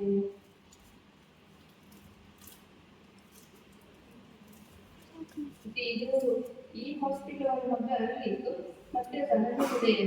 ಅದೇ ನಾವು ಈಗ ಹೇಳ್ತಾರೆ ರೂಮ್ ಅಂತ ಹೇಳಿದ್ರೆ ನಮ್ಮ ಬಾಯಲ್ಲಿ ಬರೋದು ಸ್ವಲ್ಪ ಕಷ್ಟ ಉಂಟು. ಸಹಜ ಹೃದಯ ಅಂತಲೇ ಹೇಳಿ ಹೋಗ್ತದೆ, ರೂಮ್ ಅಂತ ಹೇಳಿದ್ರೆ ಸ್ವಲ್ಪ ಕಷ್ಟ ಆಗ್ತದೆ. ಎಲ್ಲಿದ್ದೀರಾ ಅಂತ ಕೇಳಿದ್ರೆ ಸಹಜ ಹೃದಯದಲ್ಲಿದ್ದೇವೆ ಅಂತ ಹೇಳ್ತೇವೆ, ಅಲ್ಲಿ ಹೆಸರೇ ಹಾಗೆ. ಮತ್ತೆ ಮತ್ತೆ ಇಲ್ಲಿ ಅಂದ್ರೆ ಈ ಹತ್ತಿರ ಎಲ್ಲ ಜಾಸ್ತಿ ಇತ್ತು, ಆಗ ಬಸ್ ಸ್ಟ್ಯಾಂಡ್ ಎಲ್ಲ ಜಾಸ್ತಿ ಇತ್ತು. ಹಾಗಾಗಿ ಸ್ಟಾಫ್ ಮೇಲೆ ಹೋಗಿ ದೂರದವರನ್ನು ಒಂದ್ಸಲ ಕರ್ಕೊಂಡು ಬರ್ತಾ ಇದ್ರು. ತುಂಬಾ ಗಲಾಟೆ ಇದ್ರೆ ಕರ್ಕೊಂಡು ಬರ್ಲಿಕ್ಕೆ ಆಗುದಿಲ್ಲ, ಆಗ ನಾವೇ ಎದುರಿಸ್ತಾ ಇರೋದು. ಅಲ್ಲಿ ಅಕೌಂಟ್ಸ್ ಡಿಪಾರ್ಟ್ಮೆಂಟ್ ಬೇರೆ, ಓಟಿ ಬೇರೆ, ಫಾರ್ಮಸಿ ಬೇರೆ, ಅದು ಯಾವುದು ಇರಲಿಲ್ಲ. ನೀನು ಇವತ್ತು ಇದು ಮಾಡ್ತೇನೆ, ನಾನು ಅದು ಮಾಡ್ತೇನೆ, ಆಯ್ತು ಮುಗೀತದೆ ಕೆಲಸ ಒಂದು ಒಪ್ಪಿಕೊಂಡ ಹಾಗೆ ಅದು ಮಾಡ್ತಾ ಇದ್ದೇವೆ ನಾವು. ರಿಸೆಪ್ಷನ್ ಅಲ್ಲಿ ಹೋಗಿ ಇದು ಮಾಡ್ತಿದ್ದೆವು. ಮತ್ತೆ ಫಾರ್ಮಸಿ ಮೆಡಿಸಿನ್ ಕೊಟ್ಟಿದ್ದು ಅದು ಗೊತ್ತಿಲ್ಲ, ಅದು ತೆಗೆದಿದ್ದು ಅದು ನಮಗೆ ಹೇಳಿ ಕೊಡ್ತಾರೆ, ಇದನ್ನು ಬಿಟ್ಟು ಈ ಥರ ಕೊಡಬೇಕು. ಸಾರಾಂಶ ನಮಗೆ ಮೊದಲು ಗೊತ್ತಿರಲಿಲ್ಲ, ಮತ್ತೆ ಮತ್ತೆ ಗೊತ್ತಾಯ್ತು. ಮತ್ತೆ ಫಾರ್ಮಸಿಯಲ್ಲಿ ತಂದು ಮೆಡಿಸಿನ್ ಕೊಡಲಿಕ್ಕಿಲ್ಲ. ಅದು ಸಾಯಂಕಾಲ ಹೊತ್ತಿಗೆ ದೂರ ಹೋಗುವವರು ಬೇಗ ಹೋಗ್ತಾರೆ. ಸರ್ ಹೋಗಿದ್ರೆ ಲಾಸ್ಟ್ ನಾವು ಹೇಳ್ತಾ ಇದ್ವಿ, ಅದೇ ಹತ್ತಿರದ್ದು ಅದೇನಿಲ್ಲ, ಅದನ್ನು ದೂರ ಹೋಗುವವರಿಗೆ ಲೇಟ್ ಆಗ್ತದೆ, ಹೋಗಿ ಎಷ್ಟು ಗಂಟೆ ಆಗುತ್ತೆ ಬೆಳಿಗ್ಗೆ ಸಂಜೆ ತನಕ. ಇಲ್ಲಿಗೆ ಆಡಿಟರ್ಸ್ ಅಂತ ಹೇಳಿ ಆಡಿಟರ್ಸ್ ಬರ್ತಾ ಇದ್ರು, ಅವರು ಬಂದ್ರೆ ಹಾಗೆ ಅವರಿಗೆ 2-3 ದಿನ ಇಲ್ಲಿ ನಿಲ್ತಾ ಇದ್ರು. ಅವರು ಅಲ್ಲಿಂದ ಒಳ್ಳೆ ಗಂಟು ಹಾಗೆ ಇಲ್ಲಿ ಒಳ್ಳೆ ತುಂಬ ಎಂಜಾಯ್. ನಾನು ಸ್ವಲ್ಪ ಹೆದರ್ತಾ ಇದ್ದೆ, ಅವರಿಗೆ ಬಂದ್ರೆ ತುಂಬಾ ಕೆಲಸ ಕೊಡ್ತಾರೆ ಅವರು. ಆಗ ಅವರಿಗೆ ಮಜಾ, ಅವರು ನನ್ನ ಸುಮ್ಮನೆ ಹೆದರಿಸುದು. ಮತ್ತೆ ಅಕೌಂಟಿಗೆ ಆಗುತ್ತೆ ಟೈಮ್ ಪಾಸ್ ಮಾಡಿದ್ರು. ಮತ್ತೆ ಸಾಯಂಕಾಲ ಅವರು ಮಧ್ಯಾಹ್ನ ಸಾಯಂಕಾಲ 4 ಗಂಟೆ ನಂತರ ಆಡಿಟಿಂಗ್ಗೆ ಬರುದು. ಕೆಲವೊಮ್ಮೆ ಸಲ 8 ಗಂಟೆ 9 ಗಂಟೆ ಆಗ್ತಿತ್ತು. ನಮ್ಮಲ್ಲಿಂದ ಮನೆಗೆ ಕರ್ಕೊಂಡು ತಮ್ಮ ಇದ್ದ ರಾಜೇಶ್ ಇಲ್ಲ, ಅದೇ ಮನೆಗೆ ಹೆದರ್ತೀರಿ ಒಟ್ಟಿಗೆ ಹೋಗ್ತಾ ಇದ್ದೀವಿ. ಮತ್ತೆ ಇಲ್ಲಿ ಇದು ಇಲ್ಲಿ ನಿಜವಾಗಿ ಹಾಸ್ಪಿಟಲ್ ತುಂಬಾ ಫಿನಾನ್ಸ್ ಇದೆ ಅಂತಿದ್ದಲ್ಲ.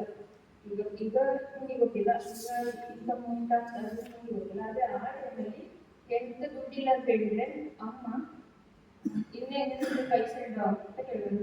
ಎಲ್ಲ ಮೇಲೆ ತಗೊಳ್ಳೋದು, ഞാനിപ്പോൾ ഒരു കാര്യം ചെയ്യാൻ പോകുന്നത് കേൾക്കാൻ ಹೇಳೋದ್ರಿಂದ ಅವ್ರ ಮನೆಯಿಂದ ಗೋಲ್ಡನ್ ತಗೊಂಡು ಬರೋದು. ಗೋಲ್ಡನ್ ತಗೊಂಡು ಬಂದು ನಾವು ಬ್ಯಾಂಕಿಗೆ ಹೋಗಿ ಅಲ್ಲಿಂದ ಅಮೌಂಟ್ ತಗೊಂಡು ಬರೋದು. ಗೋಲ್ಡನ್ ಎಲ್ಲ ಇಟ್ಟು ಅಲ್ಲಿ ರಾಶಿ ಆಗ್ತಾರೆ. ಇಲ್ಲಿ ಗೋಲ್ಡನ್ ನಾವು ಹೋಗ್ತಾ ಇದ್ದೀವಿ. ಮತ್ತೆ ಫಸ್ಟಿಗೆ ಸಂಬಳ ಇಲ್ಲದಿದ್ರೆ ಮೇಡಮ್ ಸಂಬಳ ಅವರ ತೆಗೆದ ಸಂಬಳವನ್ನು ಇಲ್ಲ ಇದ್ರೆ ಅದನ್ನು ಹಾಕಿ ಸ್ವಲ್ಪ ಕ್ಯಾಶ್ ಕೊಡ್ತಾ ಇದ್ರು. ನನ್ನ ಸಂಬಳ ಇಲ್ಲದಿದ್ರೆ ನನ್ನ ಸಂಬಳವನ್ನು ಆಚೆ ಕೊಡಿ, ನನಗೆ ಈ ತಿಂಗಳು ಇಲ್ಲದಿದ್ರು ಆಗ್ಬೋದು. ಅದು ಸರ್ ಕೂಡ ಹಾಗೆ, ಸರ್ ಅಲ್ಲಿ ಹೋಗಿದ್ರು ದೇವಸ್ಥಾನ ಹತ್ರ ಹೋಗ್ತಾ ಇದ್ರು. ಸರ್ ಅಲ್ಲಿ ದೇವಸ್ಥಾನ ಆದರೆ ಹೋಟೆಲ್ ಅಮೌಂಟ್ ಎಲ್ಲ ಆದರೆ ಬೇರೆ ಮನೆಗೆ ತಗೊಳ್ಳೋದಿಲ್ಲ. ಆ ದಿವಸ ಮನೆಯಲ್ಲಿ ಸರ್ ಹಾಗೆ ಪಾಕೆಟಿಂದ ಹಾಕಿ ಆ ಹಣವನ್ನು ಹೀಗೆ ಇಟ್ಕೊಂಡು ಸರ್ ಇದನ್ನು ಎಷ್ಟು ಅಂತ ಹೇಳಿದ್ರೆ ಅದೇ ಸರ್ ಇಲ್ಲ ನಾನು ಹೇಳಿದ್ದೊಂದಿಲ್ಲ, ನೀವು ಹೋಗಿ ಕೊಡ್ತಾ ಇರ್ಬೋದು ಸರ್. ಆಗ ನನಗೆ ತುಂಬ ಸಲ ಹಾಗೆ ಅಮೌಂಟ್ ತಂದು ಕೊಟ್ಟಿದ್ದಾರೆ ಸರ್. ಅದು ಇಲ್ಲಿಗೆ ತುಂಬ ಅಮೌಂಟ್ ಆಗಿದ್ದಾರೆ ಟೈಮಿಂದ, ಅಲ್ಲಿಂದ ಬೆಳೆಯೋದು ಇಲ್ಲಿ ತಂದಾಗೋದು ಹಾಗೆಲ್ಲ ಮಾಡಿದ್ದಾರೆ.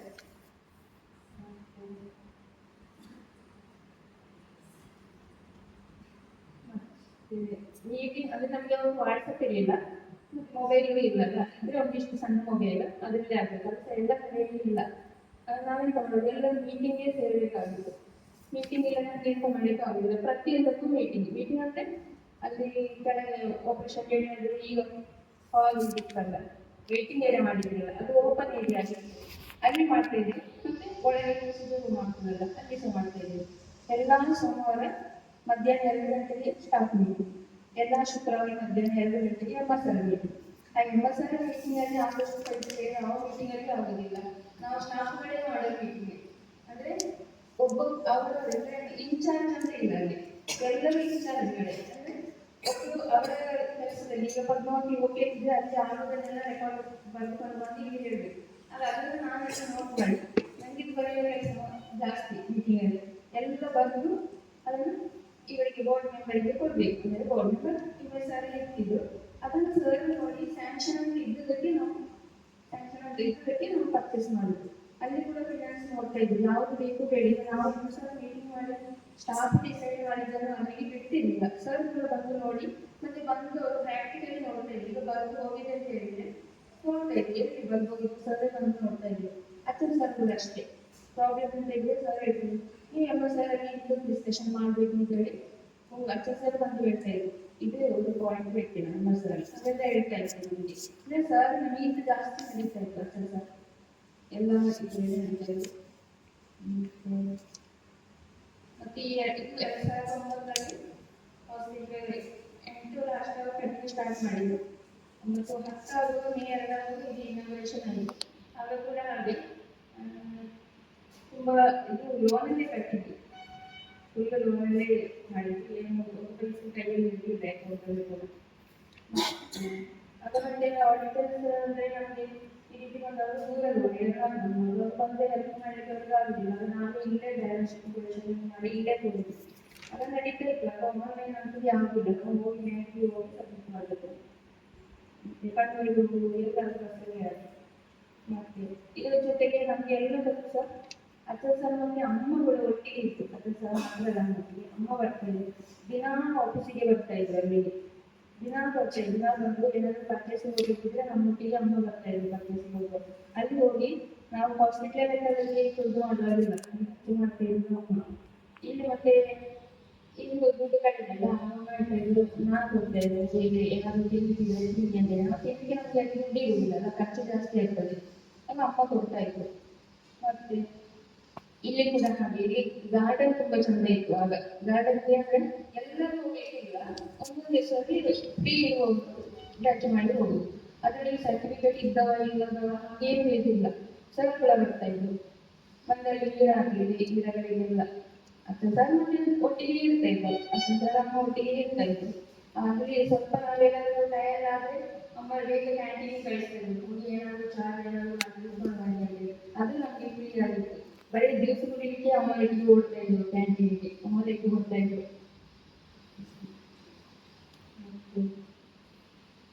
ಮತ್ತೆ ಹೆಚ್ಚಾಗಿ ನಮಗೆ ತುಂಬಾ ಹೆಲ್ಪ್ ಆಗಿದೆ ಅಮ್ಮ ಮತ್ತೆ ಅಜ್ಜ ಸರ್. ಅಜ್ಜ ಸರ್ ಅಂತ ಹೇಳಿದ್ರೆ ನಾನು ಬೆಡ್ ರೆಸ್ಟ್ ಅಂತ ಆಗುವಾಗ ಮನೆಗೆ ಬರೋಕ್ಕೆ ಸ್ಟಾರ್ಟ್ ಮಾಡಿದ್ದೆ. ಡೈಲಿ ಹೆಚ್ಚಾಗಿ ಅಂದರೆ ಸರ್ ಡೈಲಿ ಬರ್ತಾ ಇದ್ರು ಮನೆಗೆ, ಅಮ್ಮ ಕೂಡ ಬರ್ತಾ ಇದ್ರು. ಮತ್ತೆ ನನಗೆ ಬೆಡ್ ರೆಸ್ಟ್ ಇದ್ದ ಕಾರಣ ಅಮ್ಮ ನೋಡಿಕೊಳ್ಳಾಗುದಿಲ್ಲ, ಅಪ್ಪ ಬೆಡ್ ಆಗಿತ್ತು. ಆಗ ಅಮ್ಮ ಊರಿಂದ ತಂದು ಆಯಿಲ್ ತಂದು ಕೊಡ್ತಾ ಇದ್ರು. ಈ ಮೆಡಿಸಿನ್ ಎಲ್ಲ ಕೆಲವೊಂದು ಗೊತ್ತಿಲ್ಲ ನಮಗೆ, ಅಮ್ಮ ತಂದು ಕೊಡ್ತಾ ಇದ್ರು. ಡೈಲಿ ನಮಗೆ ಒಂದು ದಿನದ ಬಾರದ ದಿವಸ ಇಲ್ಲ, ಅಮ್ಮ ಡೈಲಿ ಬರ್ತಾ ಇದ್ರು. ನಾವು ಹಾಸ್ಪಿಟಲ್ ಆದ ಮೇಲೆ ನಮಗೆ ಅಲ್ಲಿ ಬರ್ಬೇಕಲ್ಲ, ಆಗ ವಾರಕ್ಕೊಂದ್ಸಲ ಅದು ಗಾಡಿ ಬಂದರೆ ಬರ್ತಾ ಇದ್ರು. ಅಲ್ಲಿ ಬಂದು ನನ್ನ ಮಕ್ಕಳಿಗೆ ಕೊಟ್ಟಿಲ್ಲ ಹಬ್ಬ ಶಾಸ್ತ್ರ ಇತ್ತು, ಅದರಲ್ಲಿ ಅತ್ತೆ ಸರ್ ಮತ್ತು ಅಮ್ಮ ಜೊತೆಯಲ್ಲಿ ಹೋಗಿದ್ದಾರೆ, ಒಂದು ಪದ್ಯ ಎಲ್ಲ ಹೇಳಿ ಹೋಗಿದ್ದಾರೆ. ಸೊ ಒಂದು ಜೋಗಳ ಹಾಗೆಲ್ಲ ಹೇಳಿ ಹೋಗಿದ್ದಾರೆ, ಆ ಫಂಕ್ಷನ್ಗೆ ಬಂದಿದ್ದಾರೆ. ಮತ್ತೆ ನಮಗೆ ನಂದು ಮ್ಯಾರೇಜ್ಗೆ ತುಂಬ ಲೇಟ್ ಆಗಿತ್ತು, ಅದಕ್ಕೆ ಅಚ್ಚ ಸರ್ ಹೇಳ್ತಿದ್ರು ಇಲ್ಲ ನಮ್ಗೆ ಸಹ ಲೇಟ್ ಇದೆ, ನಿಮಗೆ ಲೇಟ್ ಆದರೂ ಪರವಾಗಿಲ್ಲ ಅಂತ ಹೇಳಿ ಡೈಲಿ ಕೊಡ್ತಾ ಇದ್ರು. ಸಮೂಹ ಏನು ಹೇಳ್ಬೋದು, ನೀವು ಹೆದರಬೇಕಾಗತ್ತೆ ಇಲ್ಲ ಅಂತ ಹೇಳಿ ಅಚ್ಚ ಸರ್ ಹೇಳ್ತಾ ಇದ್ರು ಯಾವಾಗಲೂ. ಅದೇ ಅಲ್ಲಿ ನಾವು ಒಬ್ಬರೇ ಇರೋದಲ್ಲ, ಸರಿ ಮಾತಾಡಿದ್ರು ನಾವು ಹೋಗ್ತಾ ಇದ್ವಿ. ಅಚ್ಚ ಸರ್ ಹೇಳಿದ್ರೆ ತುಂಬ ಜೊತೆಯಾಗಿ ಇದ್ರು, ಎಲ್ಲದಕ್ಕೂ ಏನು ಸ್ಟ್ರಿಕ್ಟ್ ಏನಿಲ್ಲ. ಅಚ್ಚ ಸರ್ ಹೇಳ್ತಾರೆ ಸ್ಟ್ರಿಕ್ಟ್ ಅಂತಲ್ಲ, ಹೀಗೆ ಮಾಡಬೇಕು ಅಂತ ಹೇಳ್ತಾರೆ. ಆದರೆ ನನಗೆ ಅಚ್ಚ ಸರ್ ಹೇಳೋ ಭಯ ಆಗ್ತಿತ್ತು. ಭಯ ಅಂದರೆ ಯಾರು ಬರ್ತಾರೆ ಬೇಗ ಬೇಗ ಮುಗಿಸುವ ಹಾಗೇನಲ್ಲ, ಒಂದು ರೆಸ್ಪೆಕ್ಟ್ ಇದ್ದಾರೆ ನಮಗೆ. ಅಪ್ಪ ಮನೆಯಲ್ಲಿ ಬರುವಾಗ ಭಯ ಆಗ್ತಿತ್ತು, ಅವರು ಏನಾದರೂ ತಪ್ಪಿದ್ರೆ ಅಂತ ಹೇಳ್ತಾ ಇದ್ದಾರೆ, ಅದೇ ರೀತಿ ಭಯ ಅಚ್ಚ ಸರ್ ಕೂಡ ಇತ್ತು ನಮಗೆ. ಮತ್ತೆ ಇದು ಹಾಸ್ಪಿಟಲ್ ಸ್ಟಾರ್ಟ್ ಆಗಿದೆಯಲ್ಲ, ಅದೇ ಒಂದು ಗ್ರೇಸ್. ಯಾಕಂದ್ರೆ ಅಚ್ಚ ಸರ್ ಒಟ್ಟಿಗೆ ನಾವು ಒಂದು ಫೌಂಡ್ರೆ ತುಂಬಾ ಕಷ್ಟ ಅನುಭವಿಸುವಾಗ ನಮಗೆ ಕೂಡ ಅದರಲ್ಲಿ ಸ್ವಲ್ಪ ಶೇರ್ ಆಗುತ್ತಲ್ಲ ಅಂತ ಹೇಳುವ ಒಂದು ಸ್ನೇಹ ಅದು ಮನಸ್ಸಲ್ಲಿ. ನಾವು ಕೆಲಸಕ್ಕೆ ಜಾಯಿನ್ ಆಗುವಾಗ ಆ ಸಂಸ್ಥೆ ಬೆಳೆದಿರ್ತದೆ, ನಮಗೆ ಆ ಬ್ಯಾಂಕ್ ಅಕೌಂಟ್ ಗೊತ್ತಿರುವುದಿಲ್ಲ, ಅವರು ಯಾವ ಕಡೆಯಲ್ಲಿ ಇರ್ತಾರೆ ಈಗೆಲ್ಲ ಸಂಸ್ಥೆಗೆ ಬೆಳೆದಿರ್ತದೆ. ಅದು ಈಗ ಬಂದವರಿಗೆ ಅದು ಹೇಳೋದು ಸಿಕ್ಕಿಲ್ಲ ಅಂತ ಹೇಳೋದಿಲ್ಲ, ಈಗ ಅವರಿಗೆ ಅದು ಸಿಕ್ಕಿದೆ. ಈ ಅಚ್ಚ ಸರ್ ಮತ್ತೆ ಅಮ್ಮ ಸರ್ ಎಲ್ಲ ಇದು ಈ ಸಂಸ್ಥೆ ಬೆಳೆಯೋ ಮೊದಲು ಎಷ್ಟು ಕಷ್ಟದಲ್ಲಿ ಇದ್ದು ಅಂತೇಳಿ ನಮಗೆ ಗೊತ್ತಾಗಿದೆ. ಮತ್ತೆ ಯಾವ ಕೆಲಸಕ್ಕೂ ಇದ್ದಿಲ್ಲ, ಈಗ ನಾನೇ ಮಾಡಬೇಕು ನೀನು ಮಾಡಬೇಕು ಅದು ನಂದು ಪೋಸ್ಟ್ ಅಕೌಂಟ್ ಆಗಿರ್ಬೋದು, ನಾನು ಅಕೌಂಟೇ ಕೆಲಸ ಮಾಡಬೇಕು ಅಂತ ಏನಿಲ್ಲ, ಎಲ್ಲದಕ್ಕೂ ಆಗ್ತಾ ಇದ್ರು, ಒಪ್ಪಿಗೆ ಆಗ್ತಾ ಇದ್ರು. ನಾನು ಆಗ್ತಾ ಇದ್ರೆ ಅದಕ್ಕೆ ನೋಡಿ ಹೋಗ್ತಾ ಇದ್ರು ನನಗೆ. ಮತ್ತೆ ಕ್ಯಾಂಪಿಗೆ ಅದಕ್ಕೆಲ್ಲ ಹೋಗ್ತಾ ಇದ್ದೆ, ಎಲ್ಲ ಮಾಡಲಿಕ್ಕೆ ಆಗ್ತಾ ಇತ್ತು. ಅಚ್ಚ ಸರ್ ಹೇಳೋದಾದ್ರೆ ತುಂಬ ಹೇಳಲಿಕ್ಕೆ. Thank you. Thank you language. സജഷനാണ്, നല്ലത് എനിക്ക് തോന്നും. അടുത്ത വർഷം തൊട്ടിട്ട് കെ നീലകണ്ഠൻ ആൻഡ് കൗമുദി ഫൗണ്ടേഷനും പേരും മോളും എല്ലാവരും സമ്മതമാണെങ്കിൽ അച്ഛൻ അമ്മയുടെ പേരും കൂടി നോക്കുന്നത്. ಬರ್ದೆ ಆವಾಗ ಕಮಲಾಕ್ಷಿ ಮ್ಯಾಮ್ ಕ್ಲಾಸ್ ಆಗ್ತದೆ. ಹೇಳಿದ್ರು ಈಗ ನೀವು ಕ್ಲಾಸ್ ಮಾಡ್ಬೋದಾ ಅಂತ ಹೇಳಿದ್ರು. ನಾನು ಹೇಳಿದೆ ಯಾವುದ್ರ ಬಗ್ಗೆ ಕ್ಲಾಸ್ ಅಂತ ಹೇಳಿದೆ. ನನಗೆ ಈ ಸಬ್ಜೆಕ್ಟ್ ಬಿಟ್ಟು ಬೇರೆ ಮಾತನಾಡಿ ಗೊತ್ತಿಲ್ಲ. ಸೊ ಕ್ಲಾಸ್ ಮಾಡಿ ನಾನು ಹೇಳಿದೆ ಓಕೆ ಸರಿ ಮಾಡುವ ಅಂತ ಹೇಳಿದೆ. ಅದಾದ ನಂತರ ಮತ್ತೆ ಕರ್ಕೊಂಡು ಇಲ್ಲ ಇವತ್ತು ಸುನೀಲ್ ಸರ್ ಇಲ್ಲ ರಾಕೇಶ್ ಸರ್ ಇದ್ದಾರೆ, ಅದು ಸರ್ ಶುಕ್ರವಾರ ಆಗಿರಬೇಕು, ರಾಕೇಶ್ ಸರ್ ಇದ್ದಾರೆ, ರಾಕೇಶ್ ಸರ್ ಹತ್ರ ಕರ್ಕೊಂಡು ಹೋಗುವ ಅಂತ ಚೇಂಬರಿಗೆ ಹೋದೆ. ಅಲ್ಲಿ ರಾಕೇಶ್ ಸರ್ ಅಂತಿದ್ರು, ಸುನೀಲ್ ಸರ್ ಅಲ್ಲಿ ಒಳಗೆ ಕೂತಿದ್ರು. ನನಗೆ ಗೊತ್ತಿಲ್ಲ, ನಾನು ಅನ್ಕೊಂಡಿದ್ದು ರಾಕೇಶ್ ಸರ್ ಅಂತ ಮಾತನಾಡಿದ್ರು. ಸರ್ ಸರಿ ಇನ್ನೊಂದ್ಸಲ ಸುನೀಲ್ ಸರ್ನ ಮೀಟ್ ಆಗಿದ್ರು. ಅವರು ಹೇಳಿಲ್ಲ, ಇನ್ನೊಂದ್ಸಲ ಹೇಳಿದ್ರು ನಾನು ಕಾಲ್ ಮಾಡ್ತೇನೆ ನಿಮಗೆ ಅಂತ ಹೇಳಿದ್ರು. ಸರಿ ಅಂತ ಹೇಳಿ ತುಂಬ ದಿವಸ ವೆಯ್ಟ್ ಮಾಡಿದೆ. ವೆಯ್ಟ್ ಮಾಡಿದ ನಂತರ ಏನಾಯಿತು, ಮತ್ತೆ ಬರಲಿಲ್ಲ, ಕಾಲೇ ಬರಲಿಲ್ಲ. ನಾನು ಕೂಡ ಮೋಸ್ಟ್ಲಿ ಇವರು ಸಹ ಅದಕ್ಕೆ ರಿಜೆಕ್ಟ್ ಮಾಡಿರ್ಬೋದು, ಮಲಯಾಳಂ ಬರೋದಿಲ್ಲ ಅಂತ ಹೇಳಿ ನಾನು ಊರಿಗೆ ಹೋದಾಗ ಆ ಟೈಮ್ ಆಗಸ್ಟ್ ಟೈಮ್ ಆಗಿತ್ತು. ಊರಿಗೆ ಹೋದಾಗ ನಾನು ಕಾಲ್ ಮಾಡಿದ್ದೆ, ನಾಳೆ ಬರ್ಲಿಕ್ಕೆ ಆಗ್ತದೆ ಅಂತ. ನಾನು ಹೇಳಿದೆ ಆಲ್ರೆಡಿ ನಾನು ಊರಿಗೆ ಬಂದಿದ್ದೇನೆ, ಹೀಗೆ ನಾನು ಇನ್ನೊಂದು 2 ದಿವಸದಲ್ಲಿ ಬರ್ತೇನೆ ರಿಟರ್ನ್, ಸೊ ನಾನು ಆವಾಗ ಜಾಯ್ನ್ ಆಗ್ತೇನೆ ಅಂತ. ಸೊ ಆಗಸ್ಟ್ 12ಕ್ಕೆ ನಾನು ಆಫ್ಟರ್ನೂನ್ ಬಂದು ಮನೆಯಿಂದ ಬಂದು ಇಲ್ಲಿಗೆ ಬಂದು ಜಾಯ್ನ್ ಆದದ್ದು. ಆವಾಗ ಸಹ ನಾನು ಹೇಳಿದ್ರು ಸುನೀಲ್ ಸರ್ನ ಮೀಟ್ ಆಗಿದ್ದೆ. ಈಗ ನಾನು ಸುನೀಲ್ ಸರ್ನ ಮೀಟ್ ಆಗಿಲ್ಲ, ನನ್ನ ಮನಸ್ಸಲ್ಲಿ ರಾಕೇಶ್ ಸರ್ ಅಂತ, ನಾನು ಮೀಟ್ ಆಗಲಿಲ್ಲ ಅಂತ ಹೇಳಿದೆ. ಆದ ನಂತರ ಪುನಃ ಇನ್ನೊಂದ್ಸಲ ಸುನೀಲ್ ಸರಿಗೆ ವರ್ಚುವಲ್ ಮೀಟಿಂಗ್ ಇಟ್ಟು, ನಮ್ಮ ಫಸ್ಟ್ ಮೀಟಿಂಗ್ ಅನ್ನಿದ್ದದು ವರ್ಚುವಲ್ ಮೀಟಿಂಗ್ ನಾನು ಬಂದಾಗ. ಸೊ ಆನ್ಲೈನ್ ಮೀಟಿಂಗ್ ಇತ್ತು. ಸರಿ ಅಂತ ಕೂತ್ಕೊಂಡು ಆವಾಗ ಅಲ್ಲಿ ಐಡಿಯಲ್ಲಿ ಸುನೀಲ್ ಸರ್ ಬರ್ತಾ ಉಂಟು, ಪರ್ಸನ್ ಮಾತ್ರ ರಾಕೇಶ್ ಸರ್. ನನಗೆ ಒಂದ್ಸರಿ ರಾಕೇಶ್ ಸರ್ ಯಾಕೆ ಸುನೀಲ್ ಸರ್ ಐಡಿಯಲ್ಲಿ ಮಾತಾಡ್ತಿದ್ದಾರೆ ನನಗೆ ಮತ್ತೆ ಯಾವಾಗ ಗೊತ್ತಾಗಿದೆ ಅಂದರೆ OTಯಲ್ಲಿ ಒಂದು ಸುನೀಲ್ ಸರ್ ಇದು ಟೈಮ್ಸ್ ಆಫ್ ಅದರದ್ದು ಒಂದು ಆರ್ಟಿಕಲ್ ಬಂದಿತ್ತು. ಅಲ್ಲಿ ನೋಡುವಾಗ ಇವರನ್ನೆಲ್ಲ ನಾನು ಮಾತಾಡಿದ್ದು, ಇವರೇ ಸುನೀಲ್ ಸರ್ ಅಂತ. ನನಗೆ ಅಲ್ಲಿ ತನಕ ಅವರು ಸುನೀಲ್ ಸರ್ ಅಂತ ಗೊತ್ತಿಲ್ಲ. ನಾನು ಸುನೀಲ್ ಸರಿಗೋಸ್ಕರ ವೆಯ್ಟ್ ಮಾಡ್ತಿದ್ದೆ. ಮತ್ತೆ ರೆಮಾ ಮ್ಯಾಮ್ ಅಂತ ಬರ್ತಾರೆ, ಅವರ ಒಂದ್ಸಲ ಮಾತನಾಡ್ಬೇಕಂತ ಹೇಳಿದ್ರು. ಸೊ ರೆಮಾ ಮ್ಯಾಮ್ ಆಗ ಹೇಳಿದ್ರಲ್ಲ ಜರ್ಮನ್, ನಾನು ಫಸ್ಟ್ ಅಂದ್ಕೊಂಡಿದ್ದೆ ಇವರು ಮೋಸ್ಟ್ಲಿ ಇಲ್ಲಿನವರ ಅಂತ ಇರಬೇಕು ಹಾಗೆ ಅಂತ. ಮತ್ತೆ ಅವರ ಹತ್ರ ಮಾತನಾಡಿದಾಗ ಗೊತ್ತಾಯ್ತು ಅದು ಯೂಶ್ವಲಿ ಈಗ ನಾನು ಇಂಟರ್ವ್ಯೂಗೆ ಹೋಗುವಾಗೆಲ್ಲ ಒಂದು HR ಅಂತ ಹೇಳಿದ್ರೆ ಯೂಶ್ವಲಿ ನಮಗೆ HR ಅಷ್ಟು ಬೇಗ ಸಿಗೋದಿಲ್ಲ.